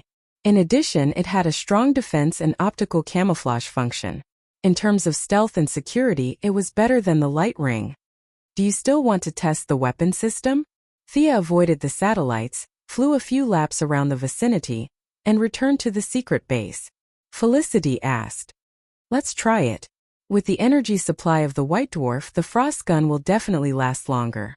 They didn't think too much about the weapon system and directly installed the freeze gun, one in each hand. Sia didn't like the white noise cannon in the Red House's laboratory. The cone-shaped sound wave attack had too little lethality. Dr. Sareth Stone covered it tightly. Those who didn't know would think that it was some powerful weapon. After installing the frost gun on the arm, the endurance and firing speed of the frost gun were improved. A 20-square-meter house could now be completely frozen in a second. When Thea's frost gun was used against the charm witch, it took half a minute to freeze the house. Before the test was completed, the two accidentally discovered a hidden attribute of the armor. The armor had excellent underwater combat performance. According to Gideon's calculations, the armor could reach a speed of 1,500 nautical miles per hour underwater. It could be said that the armor's speed underwater was faster than the speed in the sky. This was undoubtedly the effect of Kamal's corpse. Thea could not help but think that maybe this guy was not a weakling. From this little data, she could analyze that he might be very strong underwater. It should be known that the fastest underwater person in this world should be the superhero Poseidon. With the divine trident in his hand, his super swimming speed could reach 10,000 feet per second, which was more than 3,000 meters, which was nearly 6,000 nautical miles per hour. Sigh. Thea looked down at the remains of Kamal's corpse. This guy probably died with his eyes wide open. After being beaten by their control skills on land, he did not even have the chance to use his full strength until his death. If it were not for this armor, he would only be left with the title of trash. There was no end to the development of armor, especially when Thea felt that the first armor she had developed with great ambition was actually an underwater armor. This made her a little unhappy. How to quickly equip the armor was also a problem that needed to be solved urgently. The only thing Thea could think of was to use the magic absorption property to complete the armor quickly, but that should be considered for the next armor set. Her defense problem was temporarily solved. The only thing left was the safety of the people around her. Luther had ceased his activities, but the harassment did not stop. Thea instructed Diggle to protect the CEOs of the group. At the same time, she made a small frost gun for Felicity. If the bodyguards were unreliable, this gun would be very useful. Chapter 345. Less than 2 days after the armor was completed, Thea, who was in the middle of her research, was called out for a meal. The person who asked her out was Shadow, the beautiful forensic doctor at the Star City police station. "Is your father feeling better?" Thea put down her bag and asked casually. "He's still the same, but his complexion is much better than before." The two chatted for a while. Shadow looked around and saw that there was no one around. Then, she began to talk about the purpose of the meeting in Mandarin. "You want to be a superhero and fight criminals?" Thea was a little surprised to hear Shadow's words. A person from an indescribable country came to the other side of the ocean to be a superhero. It was strange no matter how she looked at it. "Yes. The crime rate in Star City has been increasing recently. Many criminals were arrested, but were released due to lack of evidence. Star City is my home now. I want to help," Shadow said with a serious expression. Thea had heard about this before. Malcolm's departure had created a vacuum in Star City's underworld. Many criminals who had been suppressed by him before were showing signs of re-emergence. In addition, the number of immigrants in Star City had increased over the past 2 years. The conflict between the locals and the foreigners had also increased the number of violent criminals in the city. Recently, the Quinn group had encountered several small troubles, which were inseparable from these people's eagerness to stand out. However, Sia was so busy every day that she really didn't have the energy to fight the criminals. Maybe she's a good candidate? Thea kept looking at Shadow. The little beauty was getting nervous. What's wrong? Why are you looking at me like that? Let's go to my secret base. I'll introduce you to a friend. Oh no. You know her. Thea said something that confused Shadow. Then she pulled Shadow to her secret base. Miss Felicity Smoker, a computer expert. You should have met her before. She's been my assistant. She's been supporting me. This is Shadow. She wants to be a superhero. I think you should cooperate with her. After all, I'm not in Star City most of the time. The two women knew each other before, but they were not close. Now that they shared some secrets, their relationship skyrocketed. Thea waited for them to chat for a while before asking, Shadow, how do you want to fight the criminals? Shadow didn't hesitate at all. I want to inherit my father's legacy. I'll use the bow and arrow. Her tone was resolute. Thea's eyes twitched as she asked with uncertainty, Green battle suit? Yeah. Thea was completely speechless. Wearing green clothes and using a bow and arrow. Wasn't this the green arrow appearing in advance?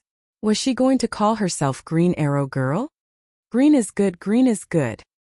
Felicity didn't participate in the conversation, but she couldn't help but join in when she heard the topic of green. She even gave Shadow a knowing smile. Shadow was a little confused by her smile, but the gentle Shadow responded with a smile. Let me see your skills, Thea said and threw her a bow and arrow. Shadow fired 10 arrows in a row. She was a little unfamiliar with the first few arrows, but she was able to fully utilize her skills after that. Not bad. Thea gave it some thought. Shadow's archery skills were amazing in the eyes of ordinary people, but in Thea's opinion, her strength, speed, and accuracy weren't enough. Compared to Thea herself, Old Ma, and the future Olivier, she was still lacking. Shadow had a rough understanding of her skills. Father once said that I'm not strong enough. No matter how much I train, I can only reach this level. Try this on. Thea tossed her a pair of gauntlets. This was a transitional product between mechanical arms and steel armor. It could only increase strength and wasn't of much use to Thea. After development, it had been left to collect dust. Shadow was smart enough to put on the gauntlets. The sudden increase in strength surprised her. She pulled the bow and arrow hard, but the bow snapped with a crack. 1 ton of strength. The gauntlets can be adjusted. Try again. Thea tossed her another bow and arrow. This time, Shadow didn't suddenly exert strength. As a result, she could pull the bowstring to its fullest. The speed of the arrows instantly increased, and all 10 arrows went through the target. Shadow was shocked. She took off the gauntlets and carefully felt the difference in strength. As a member of Thea's team, technological equipment was indispensable. Thea took out the equipment she had worn that day. Are you afraid of heights? Thea asked. Shadow shook her head. Was there an archer who was afraid of heights? She jumped on the roof every day. If she was afraid of heights, she wouldn't be able to play. Thea couldn't give her atomized hoverboard. First of all, the color wasn't right. She looked weird in green with a red hoverboard. Second, the hoverboard was bound to Thea's brainwaves, so no one else could use it. Fortunately, their machining skills had improved compared to 4 years ago. Gideon could further optimize the structure, so it wasn't as messy as before. In less than an hour, a new hoverboard was produced. Thea also prepared a Kevlar combat suit for her. They were about the same size, but Shadow was slightly shorter. She was equipped with all kinds of technological arrowheads, basically replicating the equipment Thea used to go to Gotham. Seeing Shadow flying around happily, Thea decided to pour cold water on her. You're not good at close combat. If you don't want to use guns, you have to improve your close combat skills. Father only taught me archery. Come attack me. You can only go out and fight criminals when I'm satisfied. Sia's close combat skills were among the best in the world. In her eyes, Yao Fei's close combat skills weren't that strong either. As his daughter, Shadow was even worse. It was impossible to expect her to be able to shock the world, but she should at least be able to fight back. The next few days were spent training Shadow. In the end, Sia dragged Damien into the class as well, as she had no qualms about teaching Shadow. Damien liked the tactic of teleporting to the enemy's side, stabbing the enemy, and then running away. His magic was limited by his mana, so Thea didn't continue teaching him. She could only teach him close combat. It was too troublesome to teach both sides, so she just pulled them together. When introducing names, they couldn't mention Batman's surname. So, Thea used someone else's name when talking about Damien, which made the kid very unhappy. Shadow could only understand that such a young child had to learn martial arts because the United States was too dangerous. Children at the age of 6 had to learn martial arts to protect themselves. Otherwise, they wouldn't be able to survive. The gentle Shadow was quite lethal to the kid, so they got along well. Shadow's basic close combat skills were passed down from the Assassin Alliance, so they learned a lot from each other. Occasionally, Thea would feel lazy and let them practice together after teaching them. The two of them improved quickly. Chapter 346. Shadow had a good foundation and she was an adult. She picked up all kinds of knowledge, especially some Eastern martial arts, very quickly. Damien's strength was that he had a high starting point. His physical fitness was improving every day. Whether it was Ninja Master Batman or Sia, their martial arts could be said to be from the same lineage. They taught him the same path. He absorbed the knowledge very quickly. He was catching up to Shadow at a speed visible to the naked eye. "Alright, let's take a break first." Sia interrupted their fight. Shadow seemed to have the upper hand, but Damien had a lot of strange tricks up his sleeves. He could maintain a stalemate for 30 moves, but after 30 moves, he could no longer do so. "Thea, come and take a look," Felicity shouted, interrupting their lesson. Thea was about to reply when her phone rang. She picked it up and saw that it was a call from an old acquaintance, General Ryan. Before she could say anything, the old general on the other end of the line was already shouting, "Please come to the Ministry of National Defense as soon as possible. Now, as soon as possible." With that, the old general hung up. She could hear that the other end of the line was very noisy. It was like a market, with countless people arguing and discussing. "What's going on?" Sia muttered in a low voice. General Ryan's dream of being the Minister of Defense was shattered. Perhaps it was because his reputation for human experimentation was really bad. The new Minister of Defense was General Swanwick, a general who had commanded the American Army in many battles. An unidentified flying object is approaching Earth. The Quinn Corporation's satellites have detected that it has entered the moon's orbit. Felicity gave the answer. "Aliens are here?" Thea's first reaction was that aliens were here to ask for an explanation. She had done a lot of good things recently, such as using the medical pod as a reference and throwing the evil gorilla out to destroy other people's planets. But how was that possible? Thea coughed and told them to watch the house. She put on the yellow light ring and flew to the Ministry of National Defense. There were not many people in the office, but Thea knew them all. The new Minister of National Defense, General Swanwick, General Ryan, Amanda, and the Martian Manhunter, who was disguised as the director of the Supernatural Investigation Bureau. "What is it?" Everyone in the room knew her identity. Thea took off her mask and asked the new minister sitting at the head of the table. The new minister was a black general. Thea had never spoken to him before. When he opened his mouth, his voice was extremely powerful and straightforward. 5 minutes ago, a spaceship from an extraterrestrial civilization entered the moon's orbit. They asked us to hand over an alien hiding on Earth.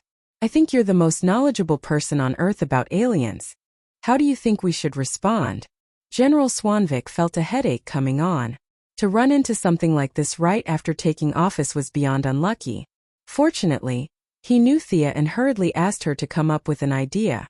Thea scratched her head. There were too many aliens on Earth. Which one were you looking for? Don't talk about the ones far away. There's one standing in our house right now. After deliberating over his words, he asked, "Mr. Minister, did the other party mention the planet? Does he have a name?" The people in the room tried to recall. He didn't mention the planet. He only mentioned that the leader was called General Zod. The one who answered her question was an old acquaintance, Amanda. General Zod. Thea let out a long sigh. He was definitely not here for her. He wanted to ask for the Martian hunter's opinion. However, many important buildings in the Pentagon, including the Heaven's Eye Society, were equipped with anti-clairvoyance and anti-mind control technology. Her telepathy was completely ineffective here. After thinking for a while, it seemed that there was nothing she couldn't say. I've heard of General Zod's name. He should be a Kryptonian. Krypton is 271,000 light-years away from Earth. Their planet exploded more than 30 years ago. Some say it was the end of the planet's lifespan. Some say it was the invasion of advanced artificial intelligence. Thea was counting on her fingers to calculate the reasons for Krypton's destruction. The Black Minister quickly interrupted her. He didn't care who blew up the planet. He only wanted to know how powerful the enemy was. Miss Quinn, I'm very pleased that you're so knowledgeable. But what I want to ask is, do they have any intention of conquering Earth? As far as I know, General Zod was a stubborn pro-war when he was on their planet. He had destroyed many civilized planets and believed in the law of the jungle. He was a veteran who was good at war. Thea didn't hide anything and told him everything she knew. General Swanvik's heart sank when he heard that. He had dealt with the Iraqis and Afghans by following the law of the jungle. If he put himself in their shoes, it wouldn't be difficult to guess what they were thinking. His mind was in a mess, but he still pretended to be calm. Can you negotiate with them? I don't expect any results, but at least we can express our wishes. Thea pursed her lips. What wishes? Isn't it just surrender?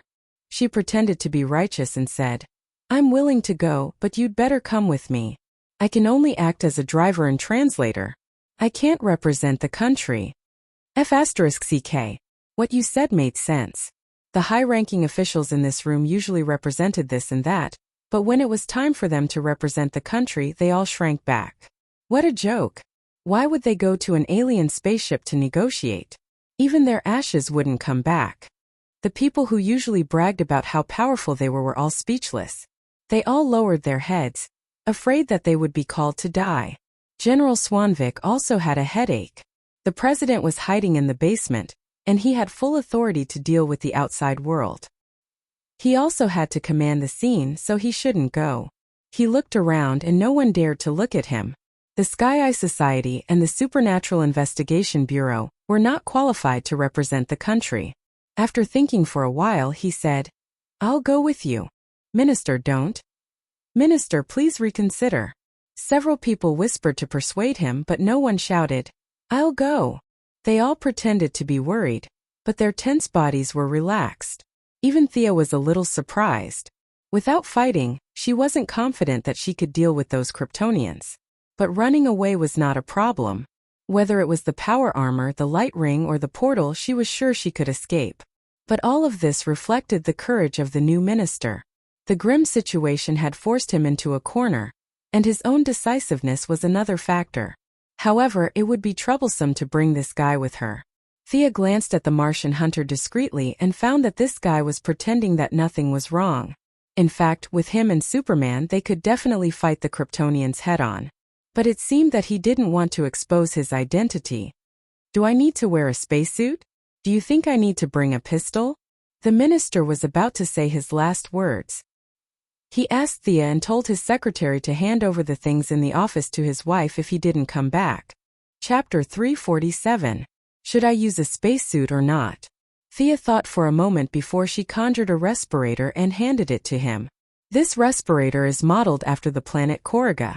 It can handle the air in most parts of the universe. General Swanvik touched the thing that looked almost tangible. He was amazed. How are we going to get up there? Wait for me to make a plane. Thea tried to look into the distance. The enemy spaceship did not have space-limiting technology. Opening a portal was the fastest way, but he did not want to expose his ability in front of so many people. To show his identity as an Earthling, he conjured an F-22. Come in. Thea waved at the black general.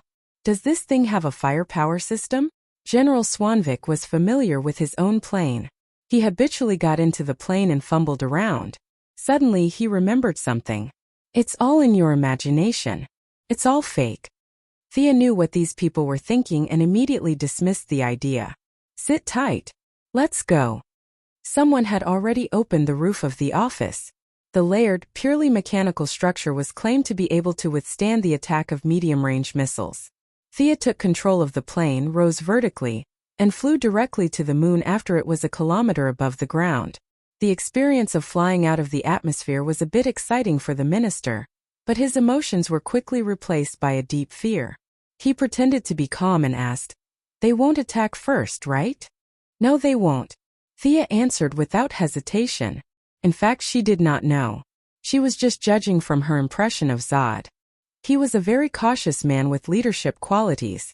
The two of them were obviously here to talk, so he would not turn them away. "Mr. Minister, you are very brave." Thea meant what she said. Seeing that the Kryptonian spaceship was getting closer and closer, General Swanvik calmed down. When he first boarded the plane, his legs were shaking like noodles. "I'm so old. No matter how useless I am, I can't embarrass myself in front of a little girl like you." "Haha." General Swanvik threw away his politician disguise and revealed his true colors. He didn't have Thea's strength, and he didn't know that Thea didn't care about him in the face of danger. She threw away all her worries and focused on completing her mission. In some ways he was a hero. Thea chuckled but did not say anything. They had already reached the side of the Kryptonian spaceship. The spaceship did not attack them. Instead, it opened the cabin and motioned for them to enter. The spaceship was not small at all. Thea steered the aircraft into the cabin and began to look around. The Kryptonians had a very advanced civilization. If they did not seek death by themselves with their physical fitness and technological level, they would definitely be a powerful force in the universe. "Earthlings, what's the matter?" The person who welcomed them was a woman in black mechanical armor. She had some kind of translator and spoke in English, the language of Earth. Thea was very happy. She didn't have to translate anymore. She was already prepared to run away if the negotiations broke down. "I'm General Swanvik. On behalf of the Earth's government, I want to see your leader." Now that the communication was smooth, General Swanvik started to shake. He waved his arms and spoke in a firm tone, showing his determination and conviction. The woman in black armor seemed to be communicating with the spaceship through some kind of communication device. "Wait here." After that, she didn't leave. She stood still and stared at the two of them, especially Thea. "What? Kryptonian, do you want to compete?"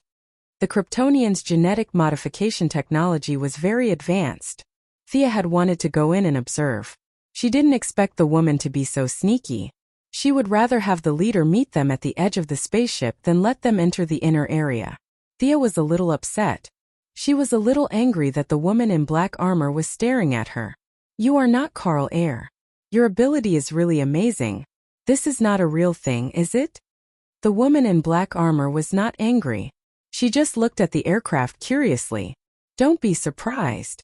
Thea was interrupted by another deep voice before she could finish her sentence. Along with the voice, a muscular middle-aged man with a height of 1.9 meters appeared. He had a very short beard, and the lines of his face were very stiff. He looked dignified. "Fiora, that should be some kind of materialization. I heard that there is a group of people in the universe who call themselves the Green Lantern Corps. But those people are green while this guy is yellow. They should be related to each other." The middle-aged man, General Zod, glanced at Thea's materialization a few times and said with uncertainty. Thea didn't comment and left the two generals to talk. "How can you leave Earth?" General Swanvik was a little weak, but he still mustered up the courage to ask. "Find Carl Air and the central grimoire that was stolen years ago." Zod was much calmer. It was as if he was narrating a trivial matter that had nothing to do with him. "What grimoire?" General Swanvik didn't understand the term. His intuition told him that it was some kind of black technology that even the aliens valued. However, Zod wasn't going to explain it to him. The Black Minister could only look at Thea. Thea saw his expression and knew that he had misunderstood. She explained, "It's similar to our human genetic map. Many aliens have it." Oh. General Swanvik lost interest the moment he heard about the genetic map. At first, Zod was also wondering how an Earthling knew about their grimoire. However, after hearing Thea's words, many aliens had it. He had worked hard for 30 years to modify the spaceship and arm his subordinates. After that, he came to Earth. His information was extremely limited, and he didn't know anything about the outside world. When he thought of the Green Lantern Corps, Thea automatically upgraded to a knowledgeable Earthling in his heart. The two of them let go of the grimoire. "If we give you the people and the grimoire, will you leave Earth?" This was the thing that General Swanvik was most concerned about. "I'll leave once I get what I want." I swear to Rao, Zod said seriously. General Swanvik turned to the knowledgeable Thea for help. His eyes were obviously asking who he was referring to. It's the god they believe in. Thea was also confused. What kind of deity was this Kryptonian god or Martian god? Did they really exist? Or was it just a figment of the imagination of ordinary people? She could only explain it vaguely. You're very frank. As a soldier, you deserve respect. I agree to your terms and you'll get what you need. General Swanvik then signaled to Thea that they were almost done talking. It was time for them to leave. Thea was fine with it. She could fight in space, but her ability was not as good as fighting on a planet. Besides, there was no benefit for her at all.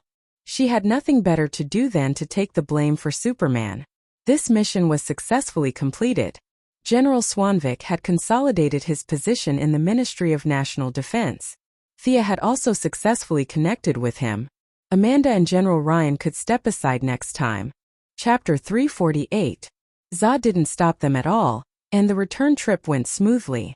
Who's Carl L? Swanwick asked Thea on the plane. His intuition told him that Thea most likely knew these strange people.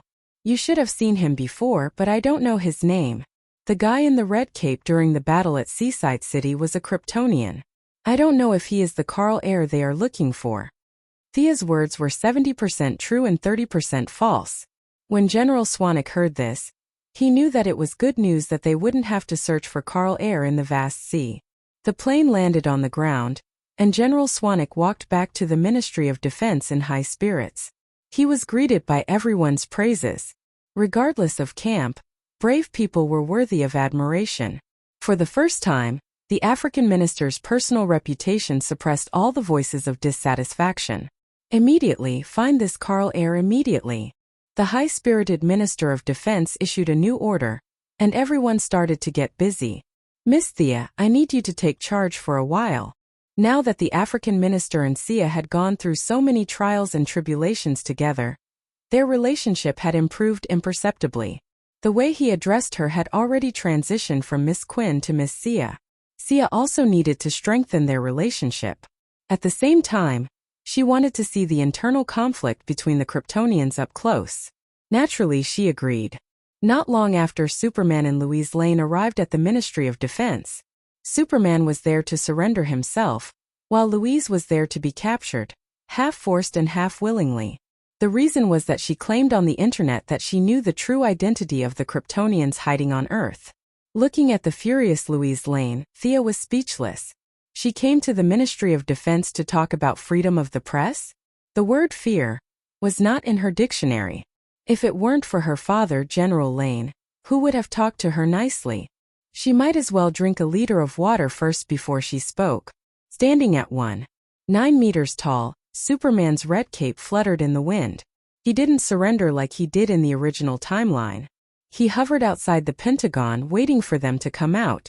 It was as if the minister was trying to persuade a suicidal person to commit suicide. He laid out the facts and reasoned with him. There was only one meaning behind his words.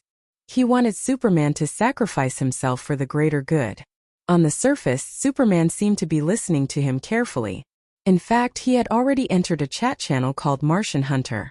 Once they were out of the high-tech area of the Pentagon, their telepathy returned to normal. Since they knew each other well, Thea was also pulled into the chat room. With the help of the Martian Hunter's powerful telepathic ability, the three of them started chatting telepathically under everyone's watchful eyes. Uncle Rong-en, are you sure you don't want to do anything? Thea had been wondering about this for a long time. With her, Superman, and herself, the Kryptonians, who had never been exposed to the sun, would be finished in minutes. The Martian Hunter's tone was firm. I want to protect Earth as an Earthling. I won't do anything unless I have no other choice. What kind of situation is considered as a last resort? When this Kryptonian and all of you are dead. Thea rolled her eyes. He obviously wanted to be a bystander, but this guy made it sound so righteous. It was no wonder that he had been teaching psychology classes at the Zhonglian Association every day, cooking for them and cleaning for them. He had reached a new level of idleness. Carla Danvers also wanted to come, but I persuaded her to go back. Rong-en, she still needs you to take care of her. Superman's voice was a little sad. On one side was his fellow Kryptonians, and on the other side was the Earthlings who had raised him. He didn't know what to choose. Maybe he just wanted to take it one step at a time. "Miss Thea, if possible, please take care of my foster mother for me." Seeing that he was saying his last words, Thea had to nod and agree. His mother must be that peasant woman. Her name was something like Martha. Superman looked like he was going to the execution ground as he ended the conversation between the three of them. While he was being lovey-dovey with Louise Ryan, he didn't know that his future father-in-law, General Ryan, was among the onlookers. Although he was curious as to who this old man was, this wasn't a game, and his character didn't have a name above his head. Plus, he had too many things on his mind right now, so he didn't pay much attention to it. He let go of Louise Ryan and flew towards General Zod's spaceship. "Is this the end of the matter?" the African minister asked Thea in a low voice as he asked everyone to go back to work. "Should be." Thea laughed secretly. This was only the beginning. But in order not to hurt them, she told a white lie. "Where is the grimoire that they want?" The African minister suddenly remembered this. Thea shook her head, indicating that she didn't know. However, the minister reminded her that the Kryptonians' biotechnology was at the peak of perfection. The genetic makeup of their people had reached a perfect level. From a certain point of view, they were man-made gods. Superman's father injected the genetic map into Superman's blood and combined it with the device on the Kryptonian spaceship. Both the blood and the device were indispensable. In the original time, Zod was so sad when his spaceship was destroyed by Superman. He felt that the hope of Krypton had been destroyed. Maybe she should make a copy of this data in advance? Their genetic technology was not very useful to her. But even if it couldn't help her, it would still be beneficial to Moira, Malcolm, and the others. But these things could only be done secretly. She couldn't let these politicians know. Thea was secretly planning her plan. Time was also slowly moving forward. "Sir, 2 small spaceships have entered the atmosphere." A lieutenant reported. "Calculate their landing point." General Swanvik hurriedly asked. These aliens would go back on their words after getting the item. At the same time, he felt lucky. If they landed in another country, he wouldn't have to worry about them. But the lieutenant's next words shattered his fantasy. "Sir, the landing point is in Kansas." Ouch! General Swanvik's expression was as if he had eaten expired food. His face instantly turned yellow. Was it too late for Kansas to become independent? "I'll go take a look." Thea didn't wait for him to speak. She took the initiative to accept the mission. If she remembered correctly, Zod and the others were looking for the alien spaceship that Superman had when he was young. She had promised Superman that she would take care of his adoptive mother. No matter what, she had to do something. Kryptonians. Humph. Thea felt her fighting spirit rising rapidly as she flew. She wanted to test the combatability of her new armor. Thea finished changing her armor while accelerating. A silver armor with a red cloak covered her body. General Zod had entered through the atmosphere, while she had flown over from Washington. Their speeds were about the same, but they were much closer to Thea. She had checked Clark Kent's farm from the armor's onboard computer, and arrived at the destination first. "I'm Clark's friend. Old lady, you should hide first. The enemy will be here soon." Thea took off her mask and waved to Martha Kent, who had mustered up her courage to come out to investigate. The old lady didn't know what was going on, but she still ran away with the dog. Chapter 349. Before the old lady could run 100 meters with the dog in her arms, 2 alien spacecraft landed on the ground. General Zod and Fiora walked out.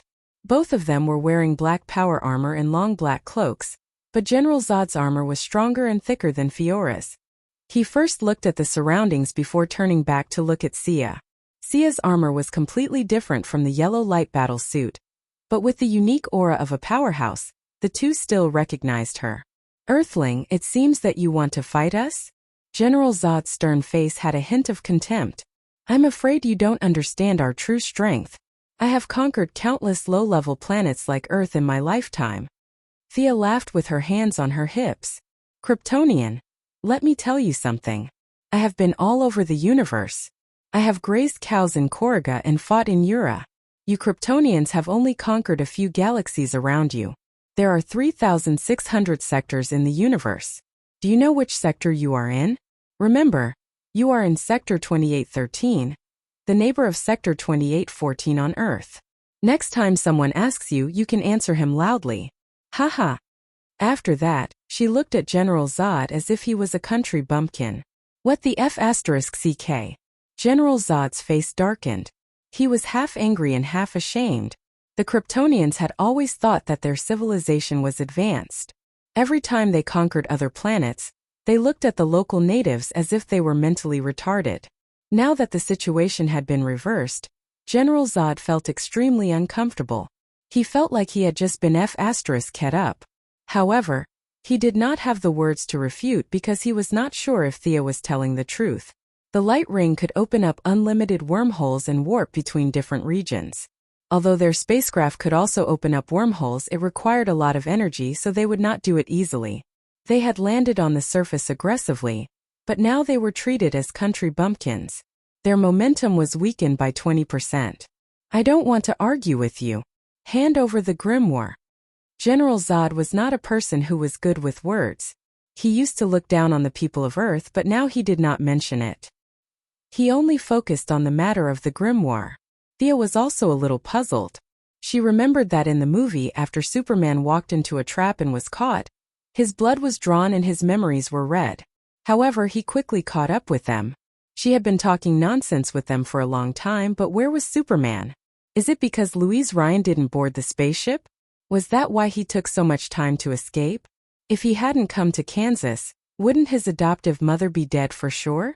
Exhaling a mouthful of turbid air, the white dwarf star converter on his chest began to violently output energy. The magic runes on the inner layer were all lit up, and the large red cloak fluttered even though there was no wind. There was a hint of heaviness in the air. Show me what you're made of. As soon as Thea finished speaking, the thrusters under her feet abruptly kicked off, propelling her body high into the air. She drew an arc in the air and threw a punch at General Zod. General Zod roared and gathered all the strength in his body to counter her attack. Bang! There was a muffled sound, but there was no electricity or explosion. This was a pure physical confrontation. With the two of them as the center point, the shockwave spread in all directions. Clark Kent's lawn and wooden house were all shattered. A red pickup truck was directly sent flying, rolling more than 30 meters before it fell to the ground. It was not surprising that it was scrapped. Thea did a backflip to eliminate the impact of the opponent's punch, while General Zod took a step back. The opponent's punch strength is 1,020 tons. Our armor withstood 95% of the reaction force. There are slight cracks on the right arm armor. 37% of the armor is damaged. Gideon, who was acting as the assistant control system, quickly scanned the damage of both sides. What a cheat-like race. They had never been exposed to the sun for a day, and yet they had such great strength. It was not wrong to say that they were gods who walked on the ground. I'll hold her back. Fiora, you go and get the grimoire. The fierce confrontation between the two of them destroyed the Kent family's wooden house. The spaceship that Superman rode in when he was young was particularly eye-catching among the debris. General Zod jumped up high and launched a fierce attack on Thea. At the same time, he shouted loudly to remind Fiora. You'd better come and help your general. Thea sprayed a large amount of frost on the path that Fiora had to pass through. No technological armor could ignore absolute zero. Fiora was also very knowledgeable. She paused for a moment, allowing Thea to grab her by the arm and throw her towards General Zod. Strictly speaking, General Zod was not a bad person. Moreover, he was a general now and he only had a few subordinates. There were only 10 of them in total. It was fine to call him General Zod, but it was also fine to call him Captain Zod naturally. He could not kill his loyal subordinate with a single punch. He twisted his body in the air and avoided Fiora's direct attack. He lightly patted her leg and changed from flying horizontally to standing upright. Fiora cooperated with him very well. She nimbly did a 180-degree turn in the air and landed on the ground again. The two of them tacitly exchanged glances and pounced on Thea together. Thea blocked Zod's whip kick with her left fist and grabbed Fiora's wrist with her right hand. Fiora pulled out a dagger-like short sword and stabbed and slashed. It was completely different from the martial arts on Earth. There was no difference between real and fake moves. Every move was ruthless and merciless. Thea's armor, which could withstand the bombardment of a nuclear bomb, was scratched by her. Unknowingly, Thea's attention was attracted by Fiora. Fiora's martial arts were very elegant. It had a kind of dance rhythm. However, there were fatal attacks hidden in the beautiful martial arts. Zod was the exact opposite of her. He used the traditional fighting style of the Kryptonians. He relied on his strength, speed, and abundant stamina. He was not afraid of getting tired and would seize any opportunity. Thea's individual strength was slightly weaker than Zod, including her armor. If it was a fair fight, it would not be a problem for her to fight for dozens of rounds. However, with Fiora, who was not much weaker than her, it was a little difficult. Thea had to rely on the freezing air of the frost gun to obstruct Zod's attacks. The surrounding temperature dropped visibly. Zod and Fiora's armor inevitably became a little sluggish. Damn it! Where the hell is Superman? Should I leave now? Thea was a little depressed as she punched Zod again. What she did not expect was that Zod did not use much strength in his punch. Instead, he borrowed the force of her punch and flew into the wooden house behind him. Thea was just about to chase after him when she saw Fiora rushing towards her, as if she did not care about her life. The dagger in her hand flashed with bright electric arcs. The dagger could cut through armor without electric arcs. Now, the electric arcs were definitely not for decorative purposes. Thea did not know the power of the dagger, so she did not dare to take it head-on. She dodged 2 consecutive attacks. On the other hand, Fiora had completely given up on defense. Every attack was aimed at her vital points. It was not difficult to guess what she was thinking. She was trying to stall Thea. No, the central grimoire is not here. General Zod shouted as he jumped out of the wooden house wreckage. He looked at Thea immediately. Did this earthling know something? However, he saw Martha Kent hiding far away from him from the corner of his eyes. He instantly had an idea. Chapter 350. That old lady must know something. Fiora, you continue to stall that earthling. I'll go catch that old lady. General Zod's voice was extremely loud, and it was estimated that everyone within a 2-mile radius could hear him. This was where his brilliance lay. He could not only inform his subordinates of his purpose, but also cause trouble for Thea's actions. Zod did not believe that the other party had come all the way here to protect an earthling's old lady. This was a blatant conspiracy, and Thea was indeed affected as he expected. That old lady didn't go far. Thea was superior to Fiora in terms of martial arts and strength. At this time she already had the upper hand, and Thea had already knocked away the dagger that was emitting electric arcs. Hearing Zod's sudden shout, Thea was really shocked. This American old lady was really not afraid of death.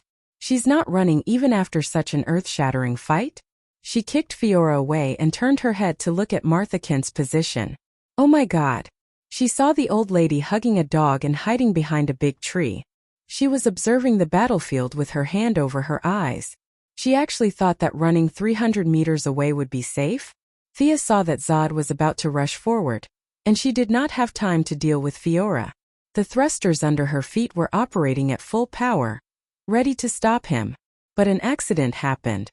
Whether it was Thea or Zod, their thinking remained within the scope of normal people. They did not expect that there would be such unreasonable people in this world. A red and blue figure drew a straight line from a very far distance, and with a loud explosion it crashed into General Zod, sending the iron-blooded general flying a few thousand meters. The angry Clark raised his casserole-sized fist and greeted Zod's face with all his might. How dare you threaten my mother? The momentum was so great that the two of them rushed through the farm, rushed across the road, and destroyed countless buildings along the way. Finally, they stopped in a small town 5 miles away from Kent's farm. Thea glanced at him and stopped looking. Superman still had his old problem, that was, his attacks were not organized. Zod's martial arts skills were much better than Superman's, but he could only barely hold on under the furious Superman's punches. His hood was quickly broken, and the moment his skin came into contact with the sunlight, his supersensory ability was activated.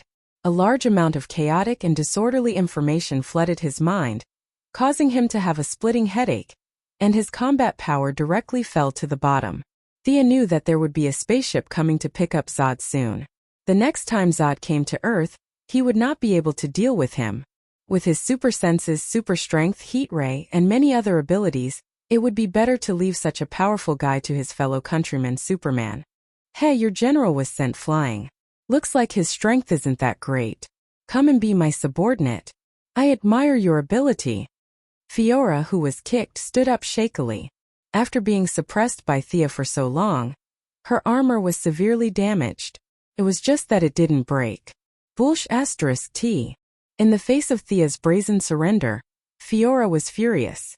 She did not have supervision now, but Zod was beaten up by Superman, and his vital signs were rapidly decreasing. She knew that there were spaceships coming to support him. Although she was cursing, there was still a shadow in her heart. Could it be that the invincible general had been defeated? Thea, who was good at brainwashing people, felt a slight change in her. Without the right guidance, this shadow would quickly be filtered out from the brain by the subjective consciousness. But what was the situation now? They were in the middle of a battle. Fiora's ability was very good. She had brains, combat power, and a certain vision. Coupled with her excellent Kryptonian bloodline, she was the third subordinate of the Yellow Lantern Corps that Thea was going to recruit. As a long-term adjutant, she was competent for most of the work. Whether it was taking over the Yellow Lantern Corps in the future or fighting on Earth, she would be a capable assistant. But all of this had to be done secretly. Superman could know part of it. After all, they were compatriots, but the U.S. government must not know about it. Thea's Eye of Horus had seen that the Kryptonian fighter had picked up General Zod, and at the same time, the U.S. military aircraft were rapidly approaching her. Thea did not hold back anymore. A large amount of water magic was injected into the armor. Because of Kamal, the shark god, this armor was not very good at all kinds of attributes. Only the water attribute performance of the armor could be exerted at 200%. Thea directly persuaded Fiora to surrender. She was not that good at talking. She was going to capture Fiora alive and bring her back for training. But Fiora's combat power was not ordinary. She was not a watermelon that could be picked casually. Plus, the U.S. military was approaching and there was not enough time. If it was before, Thea would have no choice but to give up and wait for the next opportunity.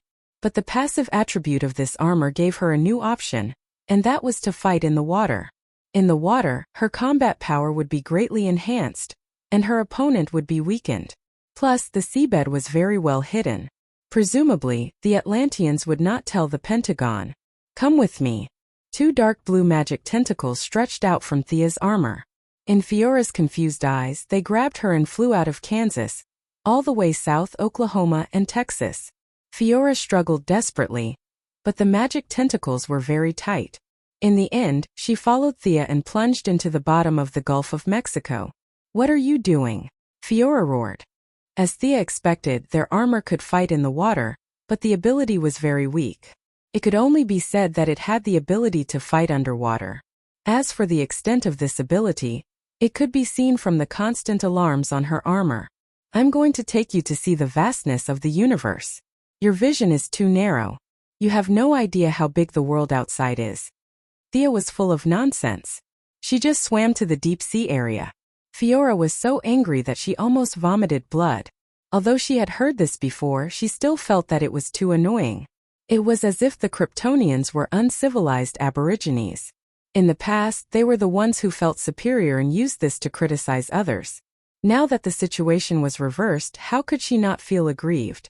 The most important thing was that Fiora did subconsciously believe Thea's words.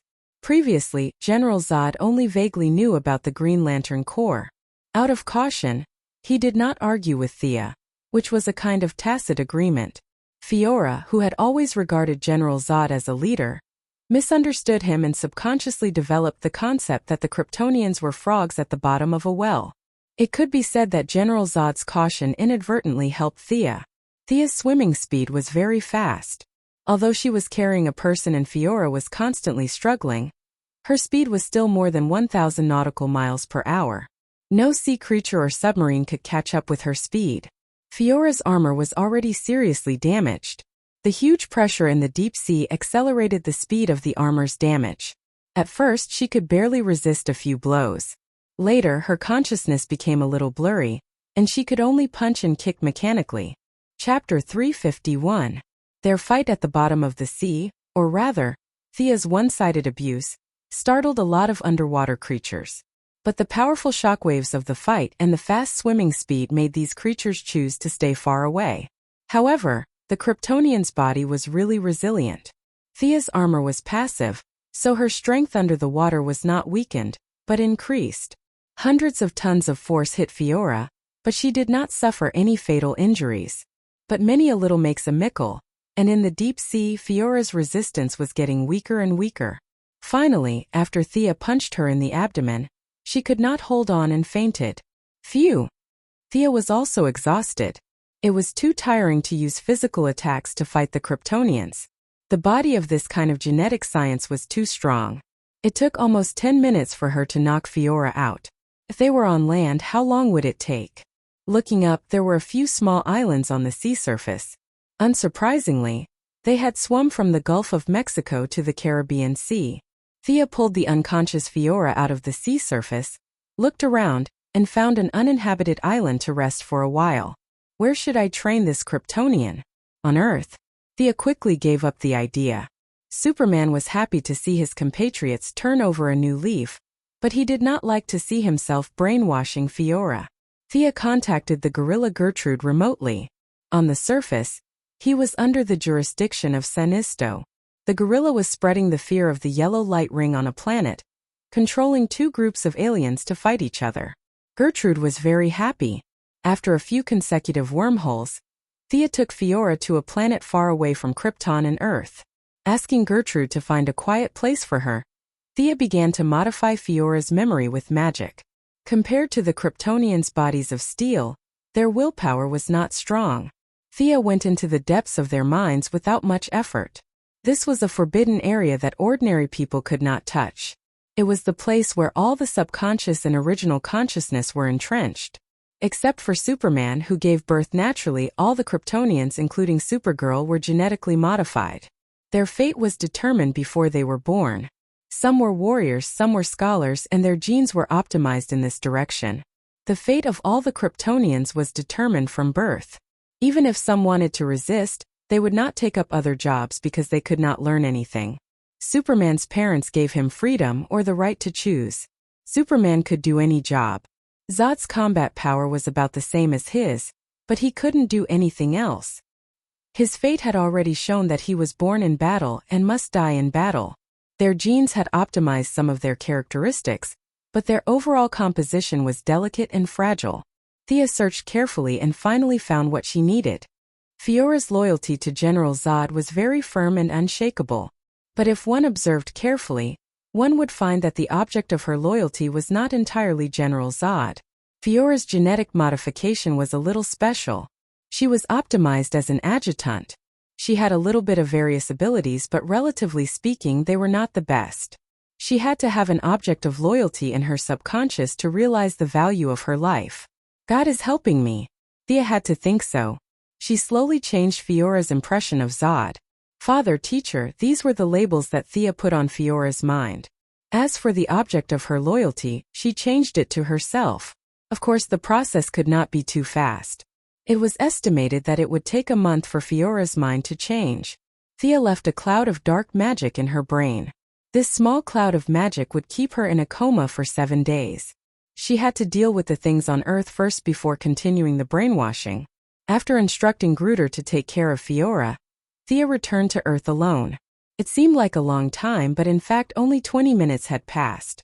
General Zod was carried away after his first exposure to sunlight, but several of his subordinates stayed behind.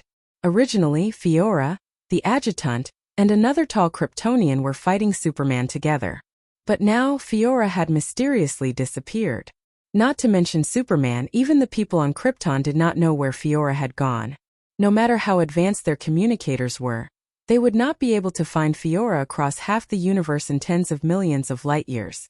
In order to buy time for Zod, the tall Kryptonian guard captain could only fight Superman alone. Unfortunately, there was a big gap between their strength and Superman's, and he was beaten to the ground. Just when the Kryptonians were in despair, the Earth's army once again played the role of a useless teammate and surrounded Superman and him. Dense missiles bombarded the small town in Kansas. The Kryptonians took the opportunity to attack the Earth's army and fled back to the spaceship while Superman was saving people. Clark did not chase after them, as he did not know what to do with his compatriots. With his behavior of repaying evil with good and his strong, sunny face, he had established a relationship with the leading colonel and officially earned the title of Superman. Thea observed this scene from outside the atmosphere. Superman and Superman looked at each other from dozens of kilometers away. Superman nodded slightly, grateful that she had saved his mother. Nothing serious happened on Earth. Thea looked at the Kryptonian spaceship again. The Kryptonians were very experienced in combat. They used special means to block all the satellites on Earth. The Department of Defense was blind at this time. They could not see anything in space, which made it easier for Thea to carry out her next plan. She did not act rashly. Instead, she looked at the spaceship attentively and almost laughed out loud. Several people on the spaceship did not know that General Zod's body cells were undergoing qualitative changes due to his sudden exposure to the yellow sun. They thought that there was some kind of virus on Earth. They pushed General Zod into a super-advanced medical cabin and were busy disinfecting and sterilizing him. The timing was perfect. Thea was worried about when to get the genetic configuration map. Combined with the central tome in Superman's blood, the scientists on the spaceship had restored the Kryptonian genetic configuration program. Once General Zod recovered, they could transform Earth and rebuild Krypton. The time between restoring the map and the spaceship's explosion was very short. Thea had to admit that she was very lucky. Among this group of Kryptonians, only General Zod and Fiora were powerful. The rest of them were not worthy of Thea's attention. She directly opened a portal outside the atmosphere, stepped out, and entered the spaceship. Who is it? The Kryptonian scientist, who was debugging with his head down, did not realize that an outsider had come in. He did not look up and asked casually in the Kryptonian language. I'm just looking around. Thea switched the ring's language to the Kryptonian channel and replied with perfect pronunciation. The Kryptonian scientist did not notice at first, but soon realized that something was wrong. The Kryptonians had a clear division of labor. Everyone had a strong purpose in doing things. How could someone say looking around in such a casual tone? Chapter 352. His brain sensed that something was wrong, but he was not a warrior. He looked back reflexively and saw an iron fist gradually expanding in front of him. Then, everything went black and he could not see anything. Tsk tisk. Thea shook her hand. This guy was too weak. The weakness of genetic modification was too obvious. Fiora could take 100 punches of this level without batting an eyelid, but this big-nosed Kryptonian scientist could be knocked down with one punch. The gap was too big. Thea then put her hands on both sides of the Kryptonian scientist's head and began to read his mind with her modified version of the Martian Manhunter. This scientist might have a sharp mind and was good at doing research, but his willpower was worse than Fiora's. All the memories were placed in an orderly manner, waiting for an outsider to read them. Thea learned how to operate the main console without hesitation. The Kryptonians were limited by the rule of technological planets that did not allow the development of artificial intelligence. They had created a pseudo-artificial intelligence that did not have the ability to think logically and could only execute orders. Thea took out the communication interface of the power armor and used the authority of the Kryptonian scientist to turn off the pseudo-artificial intelligence on the spaceship. She then connected Gideon to the Kryptonian system. "Scan and copy all their data," Thea ordered. After receiving the order, Gideon quickly started the file transfer, and a large amount of data began to enter the power armor's memory. "Who are you?" In less than 2 minutes after the data transfer, some of the backup data still caused the spaceship's alarm to ring. The tall guard captain, who was beaten up like a dog by Superman, rushed over when he heard the spaceship's alarm. But when he saw Thea, an outsider, he was obviously confused. Only Zod and Fiora had seen Thea in her yellow light costume, but now both of them were unconscious. During the battle on Earth, several Kryptonians had seen her through the monitor, but at that time she was wearing a power armor. In other words, her yellow light costume was a new look in the eyes of the Kryptonians. "What are you doing?" The tall guard captain saw that she did not respond and asked again. In less than 30 seconds, the remaining people on the spaceship also came to the main control room. They had lived on this spaceship for 30 years. They were so bored that they almost named the microorganisms on the spaceship.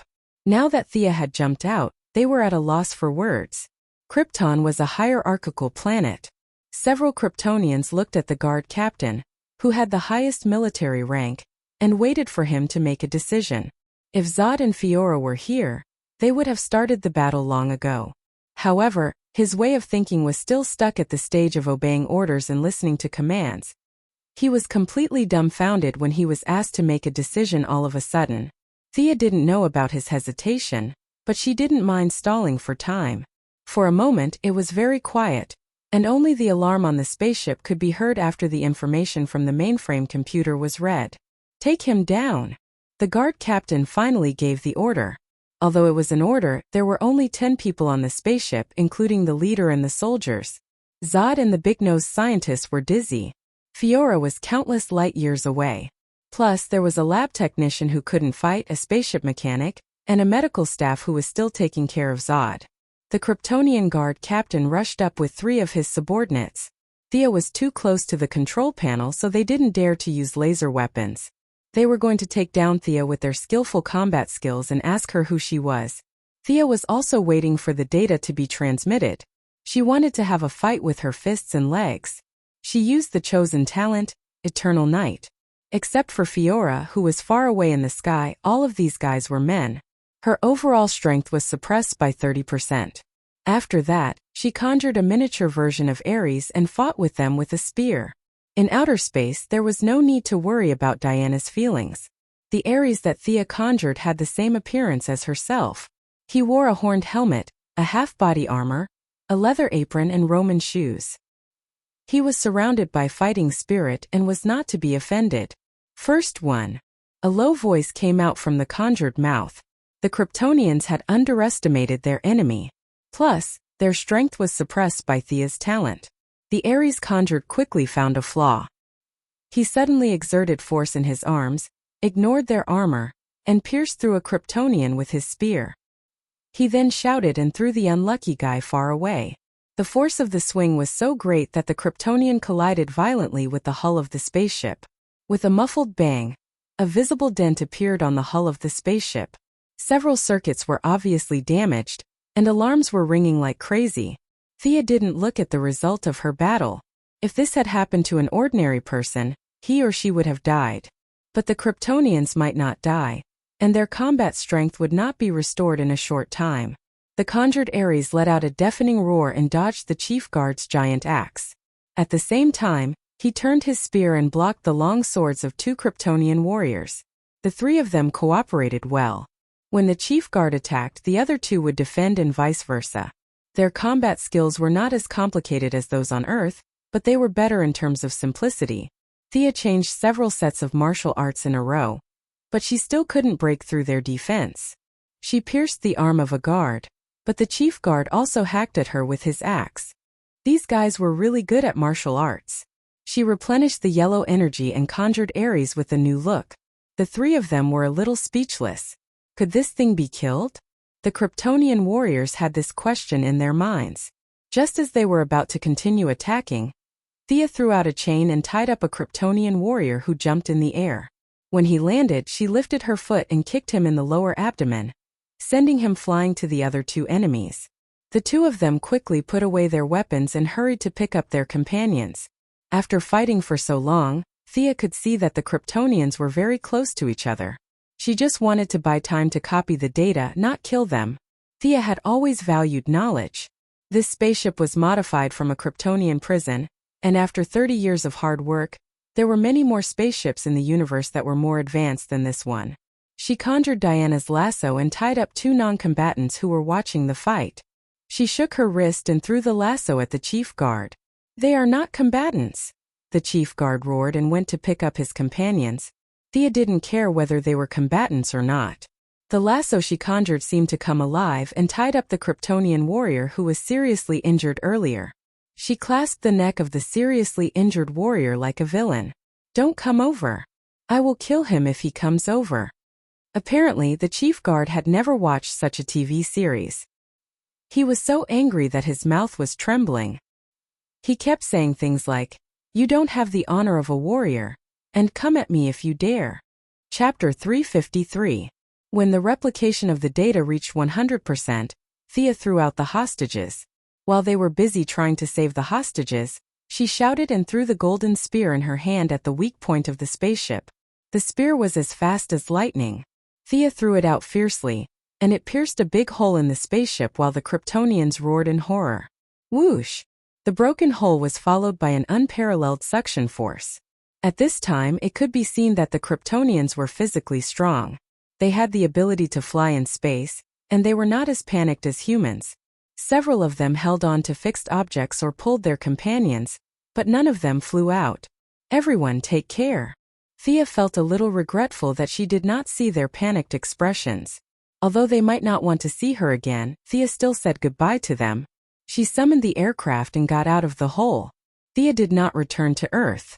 Instead, she observed from a distance. She saw that the Kryptonian spaceship was constantly on fire.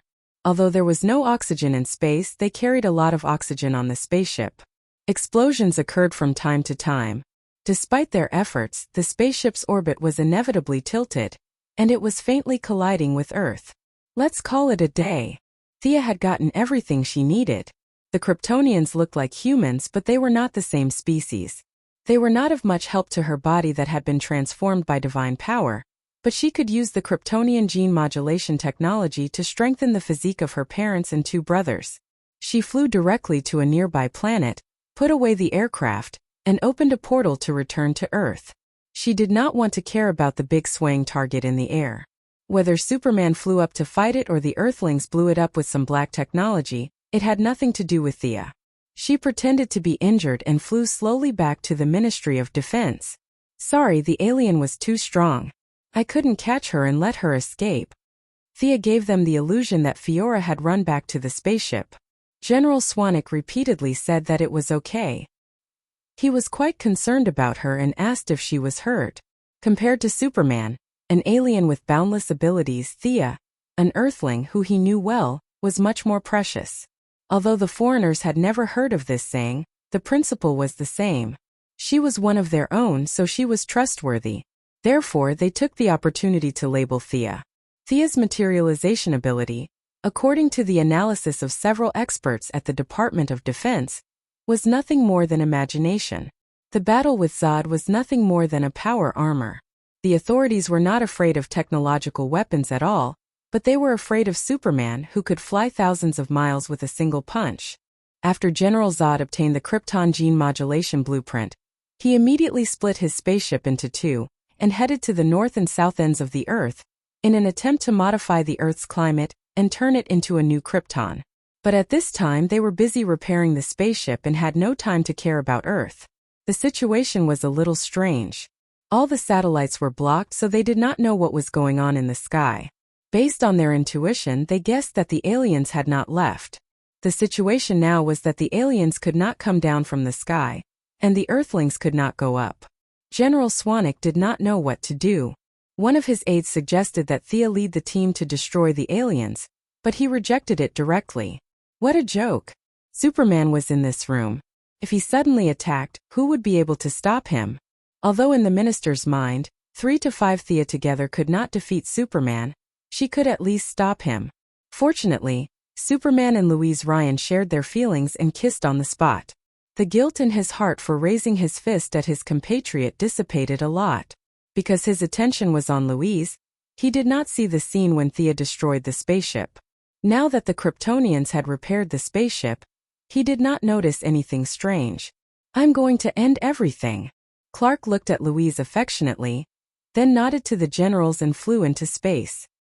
His smile was very charming in Louise's eyes, but in General Swanwick's eyes, it was an expression of arrogance, and even a little provocation if one were to look deeper into it. They waited anxiously for the news. After a while, a guard ran in quickly. General, the satellite signal has been restored. Everyone, including Thea, breathed a sigh of relief. The Quinn family also had satellites in the sky. Although they did not have as many as Luthor and Batman, there were still more than a dozen. If all of them were destroyed, the loss would be great. 7 or 8 military satellites immediately transmitted signals to the minister's office. Thea, Amanda, and the Martian hunter, who had been watching in the room for a long time, also saw the live broadcast. They saw violent explosions on Zod's spaceship. From time to time, people were knocked out of it. The spaceship, which was only temporarily repaired, was riddled with holes. What was more frightening was that the spaceship's power system was out of control. Under the influence of Earth's gravity, it was rapidly falling to the surface. The minister quickly picked up the phone and asked the Department of Defense scientists outside the room, "Where is the landing point? Quickly calculate it for me." The person on the other end of the line was busy talking and finally gave the minister an answer. "The landing point is in Metropolis." The minister put down the phone and was dumbfounded. Everyone in the room was also dumbfounded. The Martian hunter hesitated for a moment but stopped in her tracks because Thea had jumped out. "I'll rush over immediately. My employees are all there." After saying that, she flew out of the office without greeting them. "It's too late. It's falling too quickly." The minister wanted to stop her, but before he could finish, Thea had already disappeared. Thea had only used half of her speed throughout the journey. On one hand, it showed that she had not recovered from her injuries. On the other hand, she was the one who had directed this scene. When she was copying the data, she had secretly instructed Gideon to hack the spaceship's control system. Regardless of whether Superman came to wreak havoc or Earth launched a nuclear weapon, the wreckage of the spaceship would rush toward the tallest building in Metropolis. Lex Luthor's building. Gideon had calculated 2,239 possibilities for the spaceship to be damaged and had arranged 551 alternatives. Unless the spaceship was smashed into powder, its target would only be Building L. The Quinn group had entered Metropolis. Unlike the Luthor group, they had no foundation at all. What should they do? Thea's idea was to increase her reputation. She would not expose her ability to stop the spaceship from crashing in front of the public. Instead, she was prepared to use her original identity to provide disaster relief. If the group's reputation grew, her reputation would naturally rise. If there was no place to stay, the Quinn group would build a house for them. If they were injured, they could lie in the medical cabin and be done with it in 10 minutes. If there was no food or drink, the former Merlin shipping department would send them a large amount of food and drinking water. These were all free. In a few days, when the Quinn Group's new headquarters was set up in Metropolis, the citizens would welcome them with food and drink. Chapter 354. Zod's spaceship crashed very quickly. Not long after Thea flew out of Washington, she saw the Kryptonian spaceship slamming into Lex Luthor's building. Thea even deliberately used the Eye of Horus to observe Luthor's expression. Disaster came from the sky when one was at home. Normal people would have been stunned, but Luthor, one of DC's 3 most popular villains, reacted very quickly. Sensing that something was wrong, he left his secretary, who was reporting to him, and flew up. His shoulder smashed through the floor-to-ceiling glass, and in mid-air, he pressed a switch on his watch. A pair of green hang gliders bulged out from the back of his belt. Luthor glanced at the trajectory of the spaceship, which glided in the opposite direction. He's lucky. Thea and Luthor were competitors now, and many people knew that. Her identity as a superhuman restricted her from using illegal means to deal with Luthor. Although Luthor didn't know her ability, he had a lot of black technology in his hands. He was also restricted by the rules and couldn't use these lethal means to deal with Thea. Their respective abilities limited them, and they could only fight in a small area. Unless one of them had the ability to crush the world and ignore all the rules, the fight would last for a long time. Today's spaceship crash was an outside trick, and in the eyes of outsiders, it was an irresistible factor. Unfortunately, Luthor was too decisive. He left his secretary and bodyguard behind and jumped down from the 100-story building. He didn't have superpowers. If the glider malfunctioned, there was a 1,000% chance that he would fall to his death, and it would be the most tragic kind. But this man's decisiveness was unparalleled. He didn't hesitate to make the choice to save his life. His subordinates, his employees, they were all abandoned. Unlike the old lady in Kansas who loved to watch the fun, Luthor's hang glider flew straight to the roof of a building, climbed onto a helicopter parked there, and chose to leave the city directly. Thea flew forward slowly. When she arrived at the Metropolis, the formerly prosperous city was like purgatory on Earth. General Zod's spaceship crashed into the Luthor building at a 45-degree angle. This landmark of the metropolis was directly cut in half. After that, the spaceship continued to roll on the ground for thousands of meters, destroying all kinds of houses and buildings. In the end, the spaceship exploded into two pieces with a deafening boom. All the Kryptonians in the spaceship were killed. Only Superman, who could not be killed, and Zod, who could absorb the yellow sunlight, survived. Thea was speechless as she looked at the furious General Zod, who was having a good time with Superman. Back then, Superman's adoptive father, Jonathan Kent, would rather die in order to save a dog than allow Superman to use his superpowers to save him. If he saw this scene today, he would probably feel that his death was not worth it, right? It was hard to understand why this Kansas farmer made such a decision. He might have hoped that Superman would live out his life as an ordinary person, but the arrangement of fate was not something he could control. Superman still went against his wishes and walked in front of everyone, taking the most important step in the eyes of the world. The Metropolis Library, the Food Center, the Art Center, and other buildings were reduced to ruins during the fight between the two.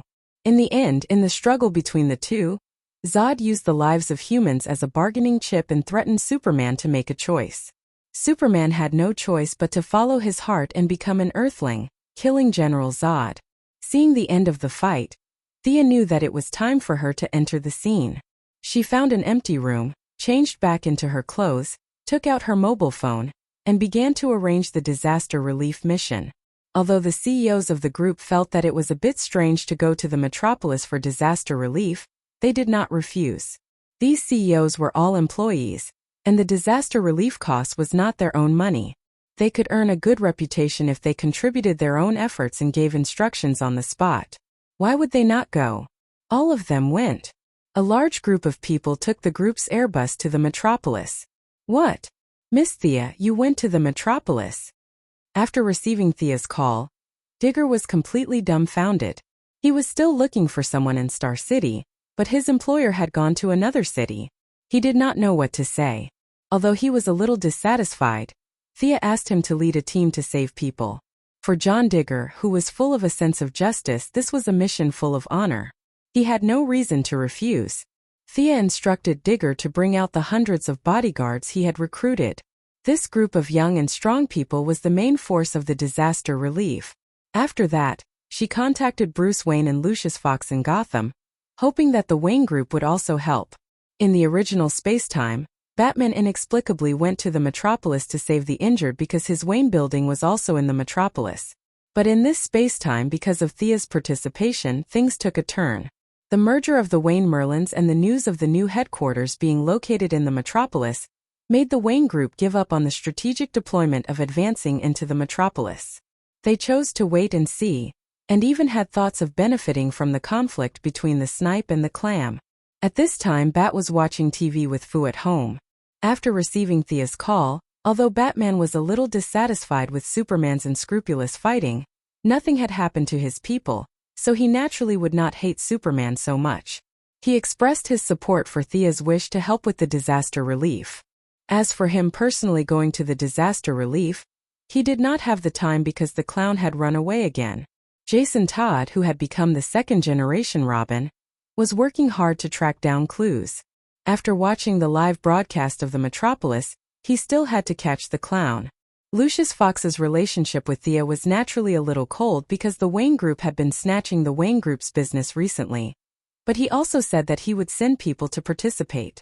Thea went directly to the Wayne Group's stronghold in the metropolis. Luthor was in the north, Wayne was in the south, and the spaceship landed in the Luthor building in the north. Naturally, the battle site was also in that area. The south was affected, but the losses were not great. She found the person in charge of the scene and explained her purpose. The person in charge had no objection. After all, it was Thea who paid for it. Many of their employees were locals of the metropolis, so there was nothing to say about helping with the disaster relief. Many people took all kinds of tools and started to follow Thea to save people. Little friend, be good. Follow this uncle to the side and rest. We will save your mother. Madam, don't worry. Your husband's injury has stopped bleeding. Our medical cabin will arrive soon. This kind of injury can be treated very quickly. Your boyfriend is still down there? Okay, you go to the side and rest first. We will save him. Thea kept searching for survivors in the rubble. She did not use the Eye of Horus. She only relied on the thermal imaging equipment of the Wayne Group to rescue many trapped citizens. Now that she had been on many television interviews, she was also a celebrity. Even if there were people who did not know her, they would know who she was after being introduced by the people around her. She was a good person. It was rare to see such a conscientious capitalist. People had a herd mentality. More and more citizens gathered around her. Chapter 355. Everyone worked together to speed up the rescue operation. Digger and his bodyguards also arrived at the scene. They all wanted to show off in front of their new boss, so they fought to be the first to join the rescue operation. The team gradually moved from the South City to the North City. Many hot-blooded citizens who were not injured also automatically followed Sia's team. After all, Sia's team was very capable and had a large number of people. They could even be said to be the only rescue force in the city. "Please God, can someone help me?" Thea heard a faint voice calling out to her. "Get a few people to follow me over there." Thea did not have time to explain. She led Digger to the west. She saw two middle-aged men trying to pry open a stone slab. A woman was struggling in the gap. "Editor Perry?" Sia realized that this was an acquaintance. This guy was the editor-in-chief of the Daily Planet. Although Louise Lane had done all the interviews, Sia also knew the editor-in-chief. "You are? Oh, Miss Thea, come help." At first, the old man didn't see who Sia was. In order to increase her reputation, Sia, who was a little bit of a clean freak, also went all out. Now her face was covered in dust. If he didn't look carefully, he wouldn't recognize her. More than 10 strong men rushed forward and rescued the female reporter who was pressed down below. "Is everyone okay?" The female reporter had just crawled out and hadn't even caught her breath when she saw Louise Ryan running over from afar. Louise did not know that Sia had been involved in this matter, either openly or covertly, but she recognized Sia in an instant. The two of them greeted each other, and at the same time, a thought appeared in their minds. Why is this guy here? Sia's thoughts were very simple. Why did she always see this guy in dangerous places? Is there a mistake in my memory? Is Louise Lane not an ordinary person? Does she have the ability to teleport to wherever there is danger? I remember that she was in Washington before this. She looked behind Louise Lane and saw that a large number of American troops had entered the city. General Swanwick was directing the rescue operation with a righteous face. F***CK. How dare you fight with me for prestige? Thea couldn't take it anymore. She told the people from the Daily Planet to go back and rest while she led the rest of the team to harvest the worship of the citizens. Superman had originally planned to call it a day and go home after the fight. However, when he saw Thea helping with the disaster, he thought about it and started to rescue the citizens.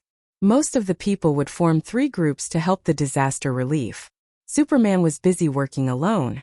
Ordinary people couldn't keep up with his strength and speed, and the ruins were all caused by his battle with Zod. Now that Zod was dead, the resentment of the citizens would naturally be vented on him. Although he had indeed helped a lot of people, it was impossible for the citizens to be grateful to him. The other 2 groups of rescuers were Thea and the military. Both of them had a lot of followers following behind them. Thea seemed to be more approachable. She actively helped the injured and treated everyone equally, regardless of whether they were rich or poor. General Swanwick's image wasn't as good. After all, he was in his 50s. Thea helping an old lady was an act of kindness. He really couldn't bring himself to help an old lady. What if he was called a hooligan? However, the military's reputation still attracted many citizens to join his rescue team. Those who didn't know the inside story of Thea's actions would only think that she was being kind. However, General Swanwick knew the truth. He wasn't sure if she was being kind or not, but Thea leading 4 or 5 young people and pretending to be struggling to rescue the citizens under the cement pillars was 100% putting on a show. However, he didn't object to putting on a show. How many people around him didn't put on a show? From a certain point of view, he was even a little relieved. This was the performance of one of his own people. Politicians weren't afraid of putting on a show because they did it too. It didn't matter if there was one more or one less person. What they were afraid of was someone with impeccable moral integrity. For example, the guy in the blue tights and red cloak in the distance, who was known as Superman. had perfectly demonstrated what it meant to have his feet touch the ground. He had been hovering in the air to rescue people, and his feet didn't touch the ground at all. This made General Swanwick feel a little empty. Could such a person really obey the orders of the country and respect the Constitution? General, the young heir of the Quinn Group wants our transport plane to help her transport the medical pod? One of the African minister's subordinates reported to him. Thea didn't intend to reveal her identity in front of everyone. The African minister immediately understood what she meant and nodded in agreement. Benefits were also a way to build relationships. It couldn't be a one-sided effort. Only by helping each other could the relationship be stable. The two didn't communicate with words or eyes. They completed the cooperation tacitly. With the orders of the Minister of Defense, the military transport plane C-17 was mobilized quickly. In less than half an hour, the medical pod produced by the Quinn Group had been transported to the metropolis. 70% of the injured citizens had external injuries.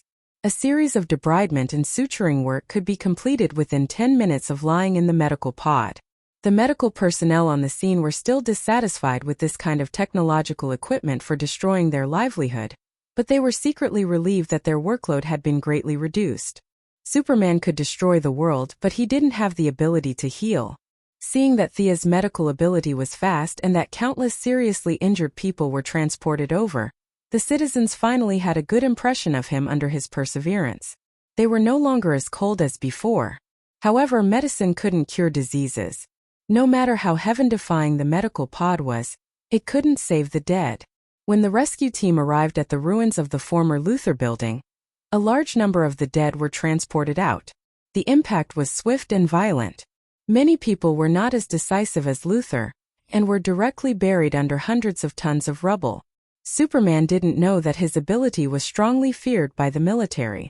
With the combination of X-ray vision and super strength, although most of the buried people were dead, he still rescued a few seriously injured people.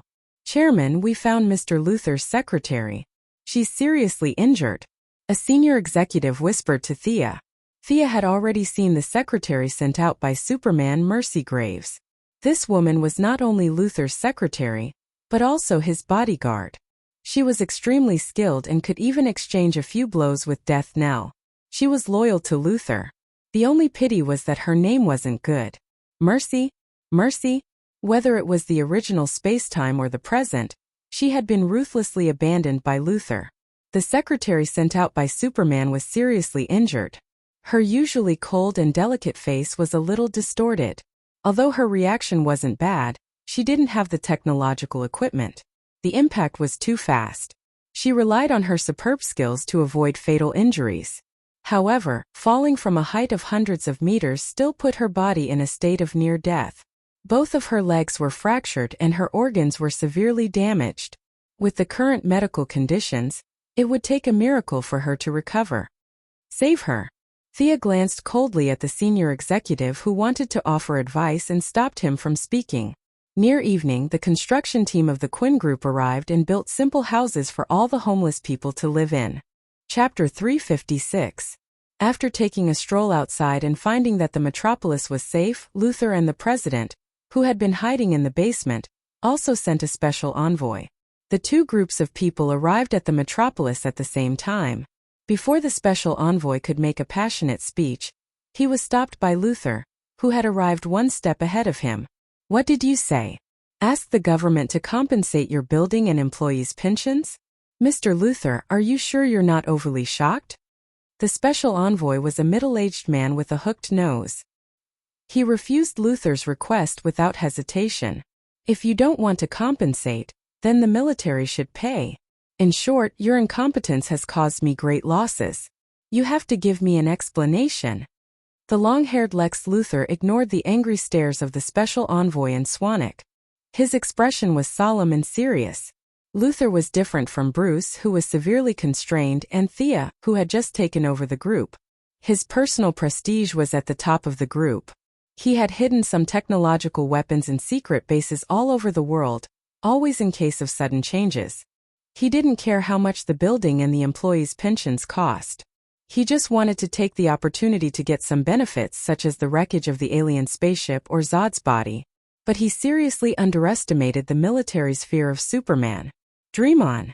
You want the military to compensate. The military also provided protection. Now most of the people who are treating the civilians are soldiers.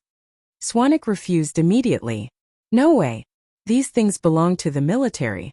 No one could touch them. Luther's hidden strength was not small, but he couldn't openly confront the U.S. military. His eyes flashed with wisdom, and in the end he chose to wait and see. Miss Quinn, thank you for treating my employees. Luther was arrogant, but he was not a rude person. On the contrary, he was very polite. Seeing Thea constantly treating the wounded, he immediately rushed over and expressed his gratitude to Thea. Mr. Luther, you're too polite. This is what I should do. Your secretary, Miss Mercy Graves, is seriously injured. If you have a better way, you should treat her quickly. Thea wanted to see how Luther would respond. Luther's eyes flashed with a strange light. Thea did not intend to let go of this opportunity. She said with a hint of sarcasm, Miss Mercy's name is not good. Mercy? Pity. Mr. Luther only believes in himself. He doesn't need pity. Lex Luthor still maintained his demeanor as if he hadn't heard anything. He nodded slightly. I'm going to visit my employee. Humph. Thea snorted softly. She didn't expect this little episode to defeat Luther. It had nothing to do with right or wrong. She just felt that the arrogance in his bones was annoying. The treatment lasted for 3 days. Whether it was the president or the various representatives, they went around the metropolis like a merry-go-round. Other than showing their presence, they did not provide any practical help. Because the nature of the incident had not been determined, was it a natural disaster or a man-made disaster? They couldn't even find the culprit. Student Superman had escaped that very night. Now, the person who appeared in the metropolis was a young man from Kansas with old-fashioned eyes. His name was Clark Kent. There were injuries and deaths in the Daily Planet, so there were many vacancies. Naturally, he successfully obtained the position of an intern reporter. These Americans face blindness is too serious. This disease needs to be cured. Can't they recognize him just by wearing ordinary clothes and a pair of glasses? Thea saw Brother Superman pretending to be an ordinary reporter from the corner of her eye, and couldn't help but think so. She was now sitting in the audience. A representative from Kentucky, Ms. Joan Vinci, was giving a passionate speech. Thea pretended to listen carefully and clapped from time to time to show her attitude. Ms. Vinci, what you said was great. Thea said after the meeting. Thea, you're getting more and more beautiful. What a sweet mouth. Joan Vinci was Moira's political ally. Whether Moira's next step was to enter Congress or run for governor, she would need a lot of supporters. Thea just showed her support and didn't say much. She now had more things to do than these politicians. The cake of rebuilding the metropolis fell into the hands of the Quinn Group. Just the initial estimate was that it could bring in a profit of $1 billion for the group. Luther was naturally jealous, but he was a high-tech group.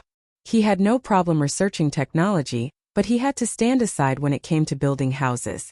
And in the past 2 years rebuilding Seaside City and Midway City, the Quinn Group's urban construction team was trained.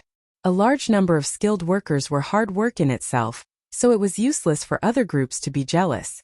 After gaining a lot of reputation, the Quinn Group's new headquarters was officially built in the metropolis. The unlucky Luther gave up on the compensation. The original site of his group was forcibly requisitioned by the military because it was the crash site of the alien spaceship. He couldn't win against the military, so he had no choice but to gather his people and choose the site to rebuild Building L. In a short time, the bustling metropolis could be renamed as a big construction site because there were more excavators than cars in the city. That evening, Thea avoided everyone's gaze and changed into a yellow light costume alone. She went to a hidden corner in the city. Death Knell, what's the matter? The burly Death Knell walked out from the shadows. His originally burly body was now transformed by the energy of the light ring, making him as strong as a brown bear. Boss, someone issued a high-reward mission in the underground world. Death Knell was hesitant, but he still said it. I won't interfere with your mission. I remember I told you before. Death Knell organized his words and said cautiously, according to my principles, I will accept it. But personally, I am very against it. Oh, Death Knell, who valued money more than his life, Was there a mission that he didn't want to accept? Thea's curiosity was piqued. What mission? Threaten a rich man who has been in the limelight recently. In the limelight? Thea made some connections, and with death knells personally against it, she seemed to have guessed something. What's the name of the rich man? Death Knell gritted his teeth, but the hinting technique made him choose to obey. Quinn Merlin Group's new chairman, Thea Quinn. As if he was afraid that Thea would accept the mission, he quickly added, I have a good relationship with her brother. I don't really want to do this mission. F*CK. F*CK. F*CK. Thea could only rely on this to express her dissatisfaction. She wasn't sure if Luther was the one who did this, but it was definitely one of the few people who were jealous of her getting the big cake. Moreover, she actually heard this news from Death Knell. This was too melodramatic. She thought carefully about Death Knell's description. Threaten? The other party seemed to have some scruples as they didn't issue any mission with a bounty. Luther's chances of success increased by 20%. Thea knew that she had to reveal her true identity. She asked Death Knell softly, Do you know who I am? Death Knell was a little confused. Why did the topic change? The jump was too big. After thinking carefully, he shook his head, indicating that he didn't know. Thea took off her mask and looked at him speechlessly. I am Thea Quinn. Chapter 357. Death Knell felt like a crow had just flown over his head. He was stunned for a long time before he realized that his hearing wasn't faulty. He then glanced at Thea's face. That's right. She looked exactly the same as the one that appeared in the news. After Thea's heroic act of saving the citizens of Metropolis City was exposed, the number of people who knew her increased at an alarming rate. Her picture appeared in many newspapers, magazines, and online media. You're Olivier's sister? Death Knell asked with uncertainty. Thea nodded. That's right. Death Knell didn't say anything. He lowered his head and fell into deep thought. What did Olivier say about his sister back then? Kind, cute, obedient, naive, and pure? He couldn't help but tilt his head to look at Thea. This witch in front of him has nothing to do with any of those words, right? He recalled Olivier's vow to protect his family and his sister. But does this guy really need you to protect him? Even if the earth exploded in the next second, she would still be able to survive. The experienced Death Knell couldn't help but think deeper. Olivier definitely didn't know about his sister's abilities. Compared to Thea, who hid her abilities well, Olivier was as innocent as a little bunny who wandered alone on a deserted island while Thea inherited the family business. Is there some kind of inside story? Thea didn't know about Death Knell's wild thoughts. Since she had shown her true colors, there were some things that she could tell Death Knell. She said half-truthfully, That day, I went to Purgatory Island to look for you guys. Unfortunately, I was delayed by something. When I returned to the island, you guys had already left. The amount of information he received in a short period of time was a little too much. Death Knell's sharp mind spun a few times before he understood. The one in red on Purgatory Island that day was you. You're the one who took Shadow away. In his anger, Death Knell's suggestion spell almost failed to suppress his emotions. He was halfway through drawing his sword, but his consciousness was still affected by the spell and automatically calmed down. What's wrong? Are you still thinking about Shadow? Your daughter is about the same age as Shadow, right? Thea sneered. Death Knell harumphed. Now that he had calmed down and thought about it, Shadow was just a beautiful object in his heart. It was completely due to his male desire to monopolize her. It was a far cry from love. If Thea hadn't mentioned her today, he would have forgotten about her. The two of them quickly brushed past the past and focused on the present. Death Knell might look like a burly man, but he was actually very intelligent. A few thoughts flashed through his mind, and together with Thea revealing her identity, he immediately thought of many things. You're competing with Luther? Do you suspect that he hired someone from the underground world? Death Knell had seen too many of the methods of these rich people, so it did not take much effort for him to guess the answer. The chances of it being Luther are higher, but it could also be someone else. She did not care about any threats. The weapons on Earth had almost no effect on her. Her only weakness was her family. If she went all out, no matter how high Luther's IQ was, he would not be able to withstand a single blow from her. I know Lex Luthor. He's too smart. Even if you have superpowers, you can't underestimate him. Don't worry, I can roughly guess Luthor's mentality. His intelligence made him who he is, but it will also destroy him. He's too arrogant, thinking that he can control everyone's fate. It's just because I stole his limelight. In a few days, he'll find his nemesis. Thea's words were a little confusing. Death Knell did not fully understand, but he was not the type to get to the bottom of things. What do you need me to do? Infiltrate his inner circle and pass on a message? You don't have to do it deliberately. Let nature take its course. Luthor doesn't trust anyone, so there's no need to waste your time. Your mission is to continue to take root in the underground world and understand all the dark corners of this world. Thea finished and thought for a moment. You can accept the mission to kidnap me. Just pretend to fight. As for Luthor's side, use other channels to issue a mission, regardless of life or death. These rich people have nothing better to do. They just want to put on a show for others to see. As a mercenary, Death Knell was a little dissatisfied with this matter, but he still agreed. On the third day after the two ended their conversation, Thea was attacked. A few days later, she was attacked twice in a row. During the third attack, Death Knell personally took action, but he was repelled by Digger, who was armed with a simple frost gun. Thea was attacked, but Luthor's side did not have it easy either. Within a week, he was attacked by gunmen 4 times. The last time, the mercenary Death Archer, who fought alongside Thea against the Charm Witch, could not resist the temptation of money and personally took action. He shot Luthor's long hair from a distance, but the bullet was blocked by a layer of transparent energy shield. Subsequently, the underground world removed these 2 missions at the same time. Both of them revealed some technological equipment. As for whether it was active or passive, only they knew. Just as Thea predicted, Luthor quickly shifted his attention. Ordinary business battles did not have much interest in him. He had his eyes on the superhero who had recently risen in the metropolis, Superman. This pair of old enemies still had the fate of going against each other. Because of the battle between Superman and Zod, where the spaceship destroyed his iconic building, the conceited Luthor was jealous, dissatisfied, fearful, and other emotions mixed with hatred. As for Thea, because she was too busy, some people sent her a signal to stop, and she obediently withdrew the bounty. She spent the extra energy on studying the Kryptonian genetic modulation map. The data was extensive and profound. In the movie, Luthor secretly used Zod's corpse to create Doomsday. This was simply nonsense. The probability of finding information on the superbiological cells invented by the ancient Kryptonian scientists in such a huge amount of data was less than 1 in a billion. Thea was clearly looking for information on Doomsday. Gideon worked with the supercomputer and searched for 2 days before he found it in an inconspicuous corner. Luthor was very smart and had the so-called level 9 intelligence, but this referred to his IQ. In terms of pure computing power, he could never catch up to an artificial intelligence. It was obvious that someone of a higher level had interfered with his judgment. The mastermind behind this, if there were no surprises, was Dawnstar Darkseid's uncle, the Wasteland Wolf.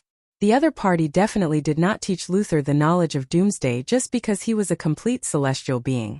There was a lot of inside information. Thea could not see the other party's intention at the moment. She could defeat mortals, but she was a little weak in the eyes of the new gods. She needed to plan ahead. Kill Luthor directly? First of all, Luthor was not easy to kill. Second, if Luthor died, there would be others. There was a company of mad scientists on Earth. What was to come would come, and it would not stop because of one person's life or death. Thea did not want to run away. She wanted to see how strong these new gods were. She ordered Gideon to bring up all the information on Doomsday. She wanted to study it carefully to see if there were any flaws, and if she could even take Doomsday for her own use. Chapter 358. No, it's still not working. Thea flipped through the records of Doomsday from the past tens of thousands of years on Krypton. Countless scientists had tried to control Doomsday and make this biochemical weapon their own. Genetic modification, cell manipulation, targeted therapy, some methods that Thea could think of and some that she had never seen before had been tested on Doomsday one by one.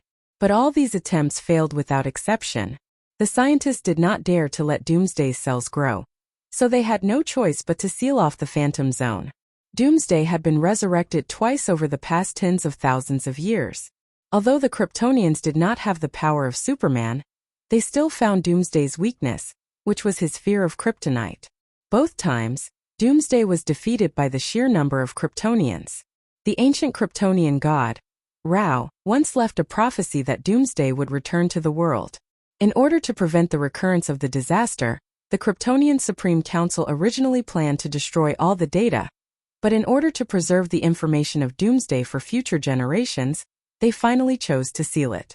There were 3 conditions to resurrect Doomsday: Doomsday cells, Kryptonian corpses, and Kryptonian genetic modification technology. Now Doomsday cells were brought out by Zod, who was exiled to the Phantom Zone. Besides General Zod, there were 4 more Kryptonian corpses than in the original timeline. When the spaceship exploded, there might be some corpses that were blown up, so it was hard to count. Thea had all the genetic modification technology in her hands. When she first read the data, she was very rough. It was more like cutting than copying. Plus, the spaceship had crashed. At best, only 10% of the data was left for the military. Even this 10% was incomplete. Some of the data had conclusions but no derivation process, and some had reasons but no results. It was difficult for the scientists on Earth to derive anything from these incomplete data. Thea had tried to participate in the research of extraterrestrial technology, but the military's intention was obvious. They would only allow outsiders like Thea and Luther to participate if they could not find anything. As for Superman, he wanted to participate. He would wait until all the people on Earth were dead. Everything was back on track, and the citizens of the metropolis had recovered from the shock. The official data was that thousands of people were killed, but Thea was in charge of the medical cabin. According to the most conservative estimate, the death toll was no less than 5,000, and tens of thousands of people were missing. However, this was all Superman's fault and had nothing to do with her. She would rush to the alien planet every few days to modify Fiora's memory to the final stage. In the beginning, everything went smoothly. The image of General Zod gradually became an elder in Fiora's heart, a relative. Subconsciously, she did not reject this kind of scene. However, when it came to the change of allegiance, Thea felt a strong resistance. Fiora's recognition of her was really low. Thea refused to admit defeat and continued to increase her magic output. She had to convince her.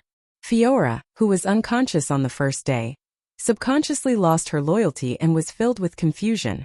Thea took advantage of the situation and the effect was remarkable. However, there was a sudden change on the second day. Fiora's allegiance was forcibly conjured up in her mind, and it was none other than Thea's old acquaintance, Clark Kent. Damn! Do you know each other? You should pledge your loyalty to him. In the original spacetime, you had at least fought with him once, but in this world, Fiora had only met him once when Superman surrendered. The two of them weren't familiar with each other at all. She had painstakingly spent half a day to train someone else's underling. Thea was not so selfless. Her magic continued to pour in. On the third day, something even more devastating happened. Perhaps Fiora really did not have a deep impression of Superman, and the idea of pledging her loyalty came and went quickly. However, there was an inexplicable mission to continue Krypton in her mind. It sounded great and noble, but Fiora's subconscious thought was that the way to continue Krypton's mission was to give birth to babies for Superman. Thea directly spat out a mouthful of old blood. Just thinking of the image made her irritated. She might as well pledge her loyalty to Superman. In desperation, Thea could only wake Fiora up. In order to get her wholeheartedly support, she had to break her original worldview. It was too easy to break the worldview of the Earthlings. She just had to drag them to another planet. Although it was more troublesome to deal with this Kryptonian, there were still ways. Where is this?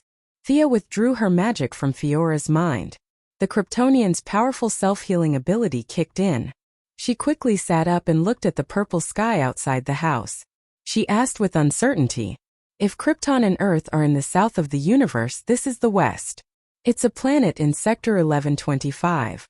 With the speed of your Kryptonian spaceship, you can return home in about 812 years." Thea replied with her arms crossed. It was good news that the Kryptonian spaceship did not start a war. "General and the others?" Fiora's voice returned to normal, as if she was asking about something unrelated to her. General Zod was a true warrior. He was born on the battlefield and he died on the battlefield. Thea had been studying Kryptonian genetic modification recently. The information revealed between the lines gave her some understanding of Kryptonian customs. For someone like Zod, who was born a warrior, dying on the battlefield was definitely more honorable than dying at home. Especially since he was of the same generation as Superman's father. He was not young anymore. The destruction of the planet and the continuation of his race weighed heavily on his mind. It was not a bad thing for him to die on the battlefield. Is that so? He died on the battlefield. Fiora was silent for a while. You want me to be loyal to you? Sorry, I don't see that you have the ability to help me restore the glory of Krypton. You can kill me, but I will not be loyal to you. Hehe, Fiora, I once said that you are short-sighted. My words are still true. You don't understand the true nature of this world. Do you want to see it? Thea said with a faint smile like a tempting demon. Fiora was actually hooked by her words. The true nature of the world. It sounded very high and mighty, but where was this thing? Could she see it? I want to see it. I have also sailed in the universe for many years and conquered countless planets. You are the most boastful person I have ever met. Fiora looked at her seriously after she finished speaking. Let's go to space. She took the lead and walked out. Fiora thought for a while and followed her. When the two of them reached space, Thea immediately opened a wormhole and started a long-distance journey with Fiora. When they crossed the 16th wormhole, the surroundings were dead silent. It was as if they had walked into the desert of civilization. There were no more intelligent planets and no signs of life. Fiora could not hold it in any longer. Where are you taking me? The end of the world, the edge of the universe. The continuous large-scale long-distance warping consumed a lot of energy from her light ring. She had never been to this area before. There was only a void around them. Only her yellow light ring could emit some light, allowing the two of them to see each other. Chapter 359. The End of the World. Fiora's head was full of question marks. Wasn't this a philosophical concept? Did the universe really have an end? Curiosity killed the cat. Fiora felt that if she continued to follow Thea, she might be able to see something unimaginable. This Earthling's knowledge was beyond all the Kryptonian scholars she knew. Let's keep going. Thea saw her hesitation and did not explain further. She opened a wormhole and continued to follow the coordinates in her mind.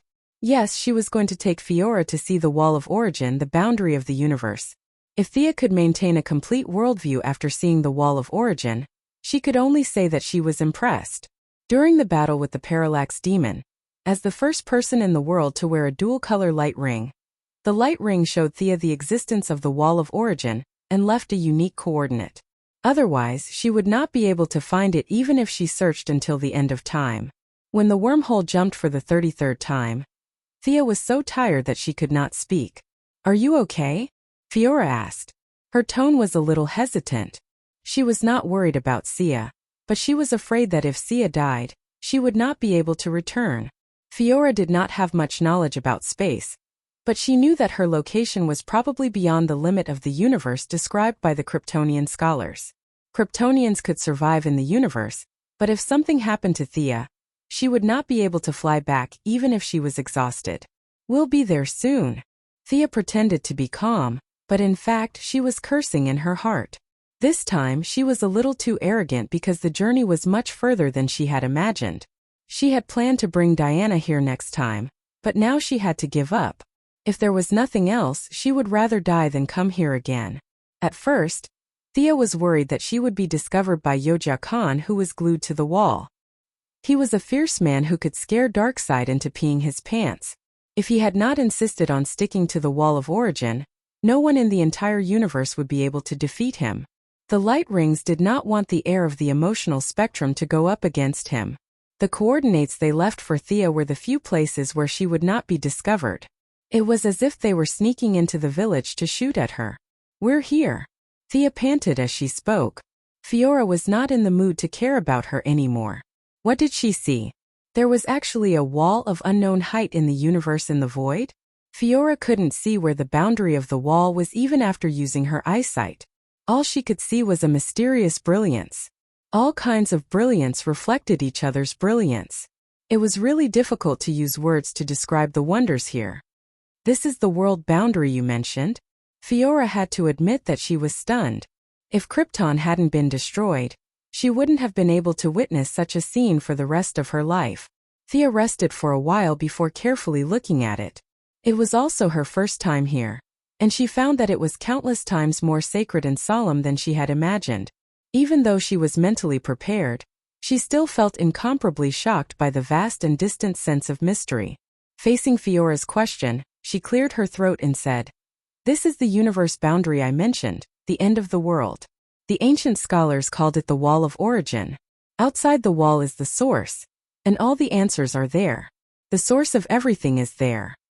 Countless strong people have tried to pass through this wall to find the source, but without exception they all failed. Those who failed would be stuck on the wall. Currently, there is an unparalleled strong person on the wall. We can't call him by his name directly. You only need to know that even the most powerful evil god in the universe would turn around and flee upon hearing his name. You can imagine how terrifying this place is. Then why did you bring me here?" Fiora couldn't see what the wall had to do with her. "It has nothing to do with you, but it has something to do with me. I'm still very weak now, but I want to go to the other side of the wall to see what the source is. If I can control the source, perhaps I can have the power to change cause and effect, change time, and turn non-existence into existence," Thea said softly. She didn't finish her sentence and hid the second half of her sentence. Perhaps if she could control these powers, she would be able to compete with those existences whose names couldn't be mentioned. Just thinking about it made her excited. Turning something that doesn't exist into something that exists? Fiora muttered in a low voice. That's right. On that day, perhaps Krypton could return to the universe again. Your parents and friends might still be waiting for you to return home like before you were destroyed. Thea didn't know if she had such an ability, but she wanted to draw a big picture first. Anyway, she was determined to reach the peak. If she were to die midway, then there would be nothing left to talk about. But what if she could succeed? What if she could really embark on the path of immortality? At that time, it wouldn't be difficult to restore Krypton. Oh, Fiora was completely stunned. She couldn't think of such an ingenious idea even in her dreams. She wanted to ask Thea if she was bragging, but the endless wall in front of her reminded her that Thea was indeed extraordinary. Seeing her hesitation, Thea decided to give her another dose of medicine. "Do you know how Krypton was destroyed?" Fiora didn't know why she suddenly asked this question, but she still answered. "The core of the planet was destroyed and the planet exploded. This is what we saw with our own eyes in the Phantom area. What you said is only one of the current mainstream views." Thea didn't give Fiora a chance to interrupt and continued. "The Green Lanterns once went to the wreckage of the planet to investigate. There were traces of the advanced artificial intelligence Brainiac's activities at the scene. There were also many alien scientists who asserted that the entropy of Krypton was much higher than normal. This didn't seem like a natural reaction. Many people thought that it was man-made. This is also a view." And Thea told her about 5 to 6 reasons she knew about the destruction of Krypton. Seeing that Fiora was dumbfounded, she continued, "Do you understand? The genetic technology of Krypton has reached the point where it can threaten some strong people. The destruction of your planet is not simple. I can only say that there must be the answer you want to know in the source behind the wall." Thea reached out her hand. "I'm still very weak now, but I really need your help." Fiora was struggling in her heart. The information she received in this quarter of an hour was more than the information she received in the previous 30 years. Did she know nothing? Facing Thea's hand, she was full of hesitation. Pledging loyalty to an outsider was simply unimaginable. But the glory of Krypton was restored, and she was full of expectations. How should she choose? Thea didn't urge her, but just raised her hand and waited for her response. Time passed by, and finally Fiora made up her mind. Her genes determined that she was an adjutant, and she could only be an adjutant. If there was no one to assist her, her life would be meaningless. This was a command that was deeply rooted in the genes, and she couldn't refuse. "Okay, I promise you." The two of them shook hands with each other. Thea revealed a satisfied smile. Chapter 360. Thea was very happy that she had successfully subdued Fiora. This time she did not use magic. Instead, she used facts and reason to convince others. This feeling of accomplishment was really intoxicating. Although Fiora's desire to revive Krypton played a decisive role, the deterrence of the Wall of Origin was also a factor. With the combination of several factors, Thea was able to persuade the Kryptonian adjutant to surrender. It's really not easy.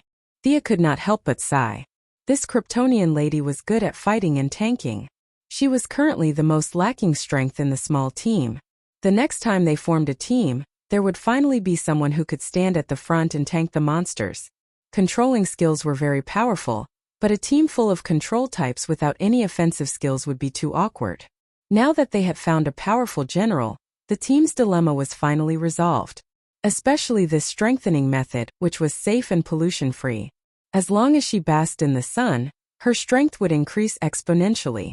There was no easier way to strengthen than the Kryptonians in the entire universe. As for once Fiora was out of control after strengthening, Thea was not very worried. Kryptonians could strengthen, and her own improvement speed was not slow either. Superman had stayed on Earth for 33 years to reach his current strength. Fiora would not be able to catch up with Thea even after basking in the sun for a year and a half. Coupled with the genetic modification of the Kryptonians, they were more straightforward. Like Superman, Supergirl, and Zod, they were the kind of people who did what they said and did. They were almost simple-minded people. From the perspective of the mind-playing game, 100 Kryptonians were no match for one Earthling. Thea did not stay too long near the Wall of Origin. After recovering a little strength, she began the journey back with Fiora. After a few twists and turns, Fiora heaved a sigh of relief when she saw the traces of a civilized planet again. Previously, she was afraid that Sia would die from exhaustion, but now that she saw traces of intelligent life, she was finally not so worried. What do you want to say? Thea had used up a lot of her strength and needed to stop and rest from time to time. She saw that Fiora was hesitating to say something. General's body. Can you help me get it? Fiora asked uncertainly. Don't worry, I've already gotten it back, Thea said, retrieving General Zod's corpse from her spatial ring. General Zod was the most important person to Fiora, and his death at the hands of Superman was considered a civil war among the Kryptonians. It would not cause much backlash. However, if his corpse was dissected by the Earthlings, Fiora would definitely not agree. Thus, Thea had long sought out the African minister to obtain the corpse. Earth scientists are more concerned about spaceships and don't care much about corpses. Thea also has the habit of sending alien corpses for burial. Abin Su in the green light incident. When the minister hears that she only wants a corpse, he agrees after thinking for a while. Zod's neck was broken by Superman, but there were no other wounds on his body. He lay quietly in the coffin as if he had fallen asleep. Fiora gently stroked Zod's coffin and remained silent for a long time. Where do you want to bury him? Thea asked after a while. Do you know the original coordinates of Krypton? Yes. Thea not only knew it, but also visited such a famous place with Diana. The two soon arrived at the place where Krypton exploded. The original planet was long gone, replaced by countless fragments of planets and space junk, which were scattered messily, indicating that there was once a strong civilization here. Thank you. Fiora found the largest fragment of the planet and buried General Zod on this piece of land. Then she turned back and sincerely thanked Thea. What are you talking about? We are partners in the future. After solving all the problems, she returned to Earth with Fiora and found an empty house in Star City. Take off your helmet, Thea ordered domineeringly. Fiora was dumbfounded. After listening to Thea's explanation, she realized that she was going to be exposed to the sun. Although she was puzzled, she still took off her helmet. Ah! The first time she was exposed to the direct sunlight of the yellow sun, the Kryptonian cells in Fiora's body were activated by the sunlight, and a large amount of information flowed into her brain. Fiora only screamed once before she fainted. She knew it. From the first time she came into contact with the sunlight, it could be seen that Fiora's combat talent was far inferior to Zod's. Although Captain Zod was also dizzy from the sunlight, he was still conscious. He could still walk 2 steps with the help of others. Fiora, on the other hand, directly fainted. The difference was obvious.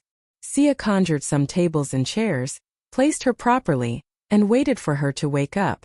2 hours later, Fiora slowly woke up, but his condition couldn't be described with just the word bad. His eyes were blurred and his voice was wavering. Only when Thea dragged her into a room made of pure lead did Fiora breathe a sigh of relief. "What happened to me?" Fiora asked weakly. "You Kryptonians can increase your strength by absorbing the yellow sun. And there is no upper limit. This is a unique talent in the entire universe," Thea said enviously. Fiora did not have the strength to argue with her. She shook her head and did not want to talk. Huh? She did not know? Thea rubbed her chin and pondered. Finally, she realized that there was something wrong with the sequence. Fiora did not see the battle between Superman and Zod, so she did not realize how strong the Kryptonians were. This was easy. Thea pulled up the video of the battle from the satellite and showed it to Fiora. When she saw Zod flying in the sky and burrowing into the ground, and his eyes were emitting heat rays, Fiora was stunned. She looked back at Thea, who understood the situation, and hoped for further explanation. Thea pointed at the screen. "This guy in blue tights and red cloak is the Carl Air you are looking for. You have seen him before. He has lived on Earth for 33 years. Now, people on Earth call him Superman because he is so powerful. The one who fought with him is General Zod. He was in the same situation as you are now. He was directly exposed to the yellow sun, and that is why he has such earth-shattering power. You see, this is the real strength of the Kryptonians. As long as the yellow sun is not exhausted, your strength will increase without limit. Do you understand what this means?" Thea asked. Fiora shook her head blankly, indicating that she did not know. "If there are 1,000 or 100 Kryptonian warriors like you, no other race will survive. After knowing this, do you still think the destruction of Krypton was accidental?" Thea asked Fiora seriously. Oh, Fiora was speechless. In this short span of a day, she had accepted too many things that she didn't know before. Her brain, which was originally considered sharp, was now a mess. She really didn't have much ability to think. Chapter 361. The Kryptonians' first exposure to sunlight was mainly due to receiving too much information in a short period of time, causing them to faint. After Fiora adapted to the environment and blocked out a large amount of useless information, the only thing left was feeling comfortable. Super senses, heat rays, freezing breath, super strength, speed, endurance, and that incredible super recovery ability. The two occasionally exchanged pointers. Thea had tried to attack Fiora with magic, but she was somewhat speechless because of their super recovery ability. Even if she used magic to control Fiora, it was useless. Warriors like Zod and Fiora, who had conquered countless planets, had strong willpower. Their magic could not be controlled for long, so it was difficult to cause fatal damage to them in this limited time. For example, the Kryptonians were the type of people who had a long HP bar and fast recovery ability.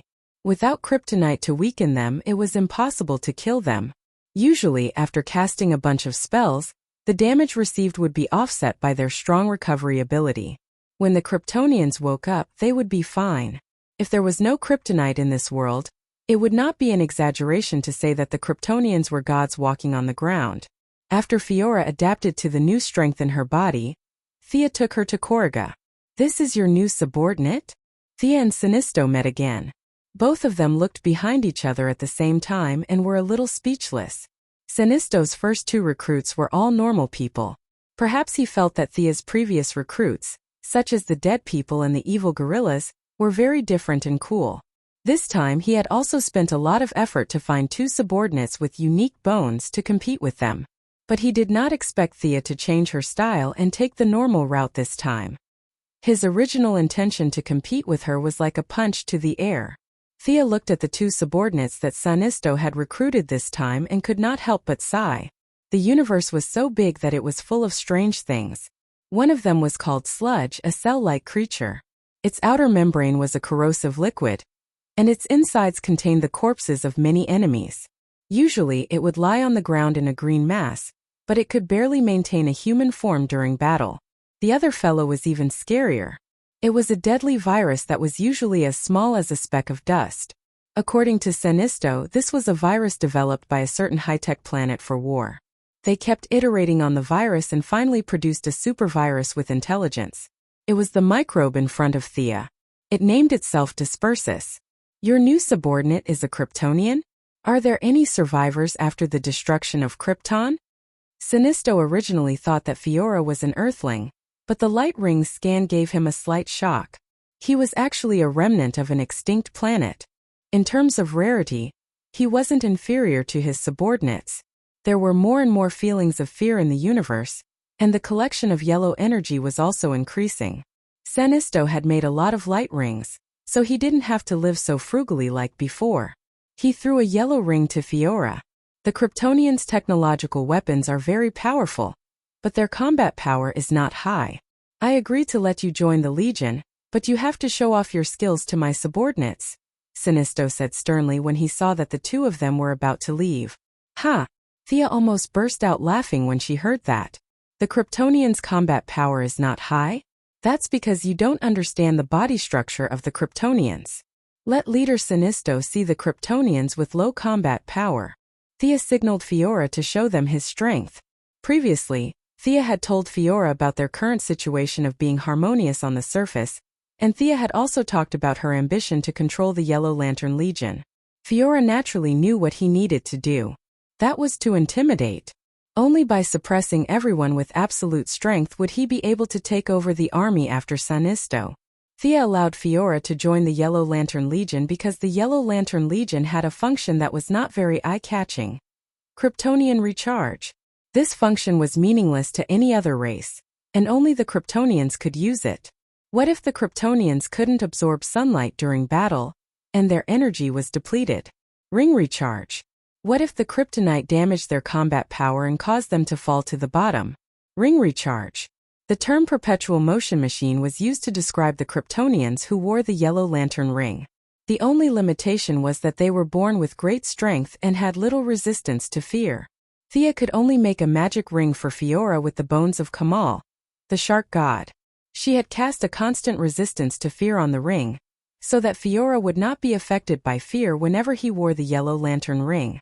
Fiora didn't wear the Yellow Lantern ring directly. Instead, he flew up on his own. Then, under Sinisto's puzzled gaze, he quickly landed and punched the ground. Boom! The ground within a radius of dozens of miles shook violently, and a crater 100 meters deep and 1,000 meters in diameter appeared on the ground directly under her attack. Are you kidding me? Sinisto was a little confused. How could this woman have such great strength? If he hadn't prepared beforehand, he wouldn't have been able to withstand this punch. After all, without the power of the Yellow Lantern ring, he was just an alien with a strong will. He didn't have any supernatural abilities. He had received Sinisto's order to compete with the newcomers brought by Thea. Now that he saw Fiora's powerful punch, the guy called Sludge naturally wriggled backward. As for the super virus, it hid.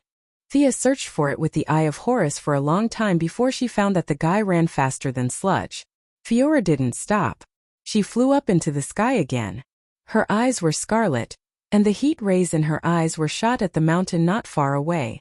The heat rays hit the mountain with a sizzling sound. When the smoke and dust dispersed, the symbol of the Yellow Lantern Corps was engraved on the mountain. Well, not bad. Thea cheered for her own people loudly. She cast a fluorescent spell, and the symbol on the mountain emitted a yellow light. From afar it looked like a sacred place. Well, not bad, not bad. Sinisto praised insincerely. After seeing the two of them leave, Korriga heaved a sigh of relief. He was originally determined to rebel, but now he couldn't help but hesitate. To be honest, he was really surprised that an unknown Kryptonian could be so powerful. Could there be a stronger race in the universe? Those people didn't need any emotional energy and could fly in the sky and burrow into the ground with their own strength? Everything now had Green Lantern in front of him. If Green Lantern was killed, the task of maintaining the order of the universe would fall on him. Sinisto was a little hesitant. If 100 or 80 Kryptonians like the one just now came, how could he resist? He had seen the performance of his subordinates. They ran very fast. If he relied on them, he wouldn't even know how he died. It seemed that the rebellion would have to be delayed. Sinisto couldn't help but think that he needed a few loyal subordinates. Chapter 362. Thea did not know that Fiora's strong performance had made Sinisto cautious for a while. On the way, she tested Fiora's concretions. The Kryptonian adjutant's imagination was much better than Gruit's, but most of her concretions were technological weapons. It could only be said that her own strength was far beyond the ability of the concretions. The light ring only provided her with energy to recover. Relying on the power of emotions to replenish the energy lost in the battle was a fantasy in Fiora's eyes a few days ago. But these days, her worldview was so shattered that she silently accepted this unscientific explanation. When the two returned to Earth, Thea did not arrange a job for her. She just told her to adapt to life on Earth first. Fiora could absorb the yellow sun every day and see her strength growing. She was not dissatisfied with that. But soon a problem arose. Superman had a super mind. He could learn all the medical books on Earth in 5 minutes and master the knowledge that others learned in 10 years. Fiora was not an omnipotent Superman. The adjutant's genetic modification allowed her to learn a little bit in all aspects. Compared to the Kryptonians of the same race, she was considered to have a strong learning ability. But compared to Superman, who gave birth naturally, there was a big gap. Thea drew a tube of blood from her. The needle was naturally made of kryptonite. In the original spaceship, in order to transform the Earth's climate, it was divided into 2 parts. The kryptonite was sunk in the Indian Ocean. Now the spaceship did not go anywhere. It crashed in the metropolis. The kryptonite exploded everywhere. Thea secretly collected a lot of it while saving people. Leaving Fiora to study alone, Thea rushed back to her laboratory. She had already obtained her master's degree. Now she was studying for a doctorate in biological genetics. The blood of God was hard to find. It had always been Thea's wish to let Malcolm and Moira live healthy and happy lives. Of course, if she was in a good mood, she could also bring her 2 brothers along. Malcolm came and went like a shadow. Thea did not know if he was injected with the blood of God. But the effect of Moira's injection was immediate. She looked at least 20 years younger, and her skin regained its luster. At first, Moira was distressed and said that she used to wear makeup to look younger when she went out, but now she wore makeup to look older. Thea was not satisfied with this. Since magic could not solve the problem, she could only turn to science for help. Coincidentally, the genetic modification map of the Kryptonians had fallen into her hands. Naturally, she had to put in some effort in this aspect. Although she did not have a supermind like Superman, Thea's learning ability was far superior to Fiora's. Combined with the knowledge of Earth, the preliminary genetic optimization fluid had been configured. It was completely in line with Earth's technological environment. The Krypton Genetic Modification Atlas only provided her with a direction to advance. Thea didn't stop there. She needed Fiora's blood to extract a substance from the Krypton cells to create a super gene optimization fluid. Who is it? One day, when Thea entered her laboratory again, she found traces left behind by a stranger.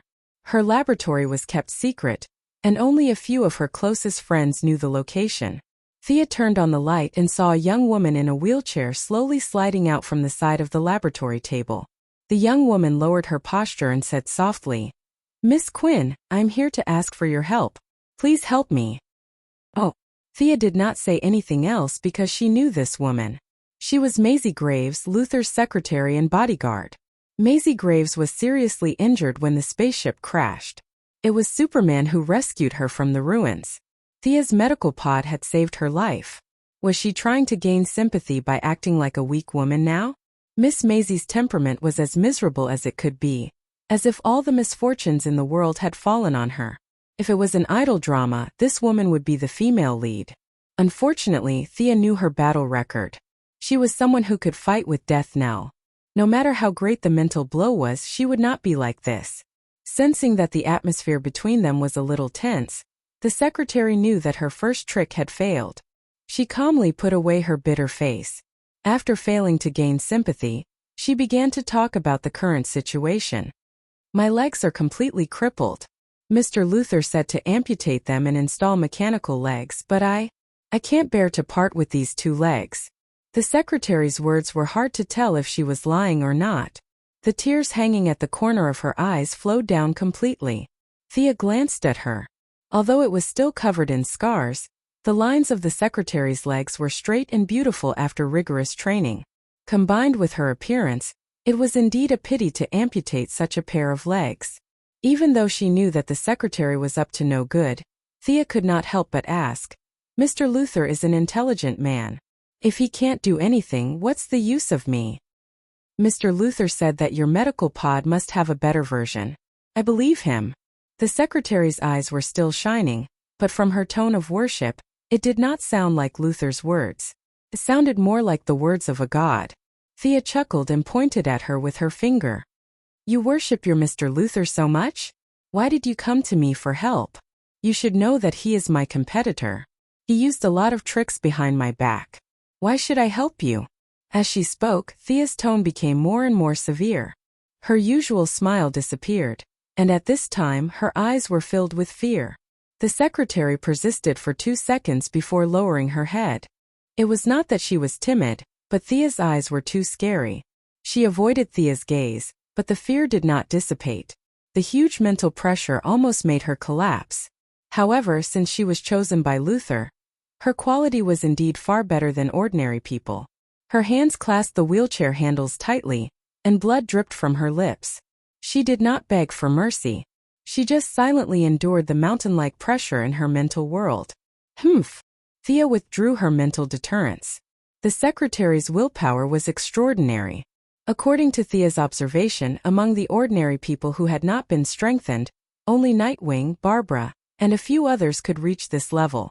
Even Laurel and Tommy might not be able to reach this level. Of course, Batman was not in the discussion. You are indeed not an ordinary person. My judgment was right, the secretary said, panting. Of course, Thea would not admit it. It's just a simple psychological hint. The secretary did not care about her explanation. Mr. Luther used to consciously collect information on all the special people in the world. I am the one in charge of this work. This lady has been with you a lot in the past few years. After that, the secretary threw a large folder to Thea. Thea pulled out the first page, and what greeted her eyes was an old black and white photo. It was the photo of Diana in the village in Belgium, the one taken with Steve and the others after killing the German soldiers. Chapter 363. Good stuff. Thea looked around. She wasn't a photographer, so she couldn't tell if it was the original or not. The only pity was that she had scruples about the timeline. Otherwise, she would have taken a photo and given it to Diana today to reminisce about the past. Although the person in the photo was Steve, Thea didn't tear it up like in the TV series. After all, it was a memento. It would be a pity to tear it up. She took out a few more pieces of paper from the folder. Without exception, they were all shots of Diana in the city. Some were from the front and some were from the side. She also included a lot of records of the citizens that Diana had met. The secretary organized it very carefully. When she spoke, what she said, what her accent was, the climate at the time, the clothes she wore, etc. There were even a few photos of Thea. Although she was very careful, Diana didn't care. Thea didn't want to be like a thief on a date. At first she tried to cover it up, but later she just let her be. So it wasn't surprising that Luther's satellite could capture her. Miss Secretary, what can these things prove? Thea flipped through the papers. On the day of the battle with the Parallax Demon, the scene was surrounded by yellow fog. The world's satellites only captured some blurry figures. There was no real image at all. This was also the reason why Superman was called the first superhero. It was because the previous information was too fake. The battle between Superman and Zod was real and clear. The secretary couldn't figure out the details between Thea and Diana. She could only rely on the inherent impression. Personally, she felt that Thea might be stronger. She said vaguely, "Your female companion's appearance hasn't changed in 100 years. Is it because?" Thea looked at her watch. She was a little annoyed after talking nonsense with the secretary for half an hour. "Even if I can cure you, are you sure you can still gain Luther's trust?" It wasn't that Thea didn't think of bribing her, but it was just a thought. It was impossible that Luther wouldn't suspect her. The secretary's reaction was not beyond her expectations. Her voice was still calm, but there was a trace of sadness in her words. "I'm asking you for help. No matter what the result is, Mr. Luther will definitely not trust me." "Then why did you come looking for me? Are you crazy?" Thea sometimes felt that there was something wrong with the brains of all the heroes and villains in this world. Luther and the secretary in front of him looked like smart people, but one thought he was a god, and the other was paranoid to the extreme. Were there no normal brain circuits in the world? The atmosphere between them was a little tense. Just as Thea was about to kick her out, the secretary finally said, "Mr. Luther doesn't trust anyone, whether I ask for help or not." "I'm really impressed. Let's talk about business principles. How can you help me? Help you erase all the video data? The secretary asked tentatively. Thea snorted. Not enough. If she deleted the current ones, what about the future ones? There were so many satellites in the world. There must be others that could capture the two of them. This condition was too cheap. I'll work for you on the premise that I don't betray Mr. Luther. The secretary proposed a bargaining chip that she thought was rich enough. To be honest, Thea was not very satisfied with this condition, but after thinking for a moment, she agreed. When Luther abandons you again, you can come to me.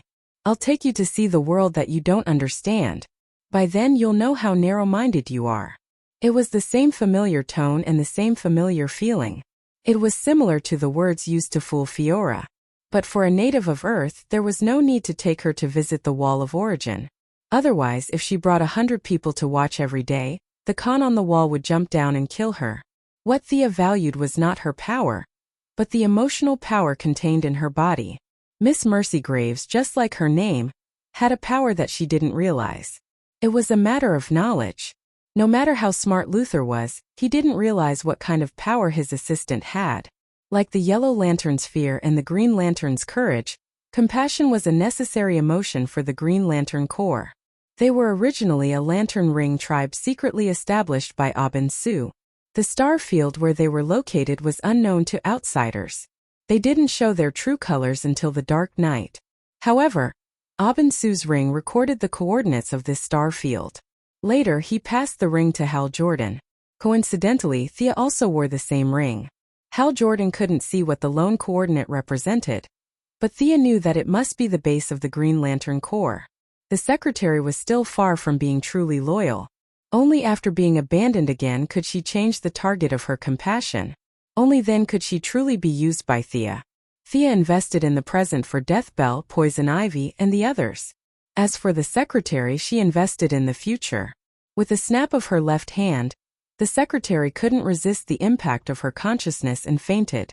It wasn't difficult to cure her disability. As Luther expected, Thea had a large number of advanced medical pods. Thea used her X-ray vision to check her body and confirmed that there was no tracking device. Only then did she bring the unconscious secretary to the metropolis through a portal. Deathbell bought an island in the middle of a lake on the outskirts of the metropolis. There was a magically controlled Shark King in the lake. With the support of Thea's large amount of funds and advanced weapons, Deathbell now had more than 100 subordinates. Each of them had excellent tactics and tenacious willpower. It was effortless to send them out to assassinate the chiefs and generals of small countries. Boss? That's rare. Who's the one behind you?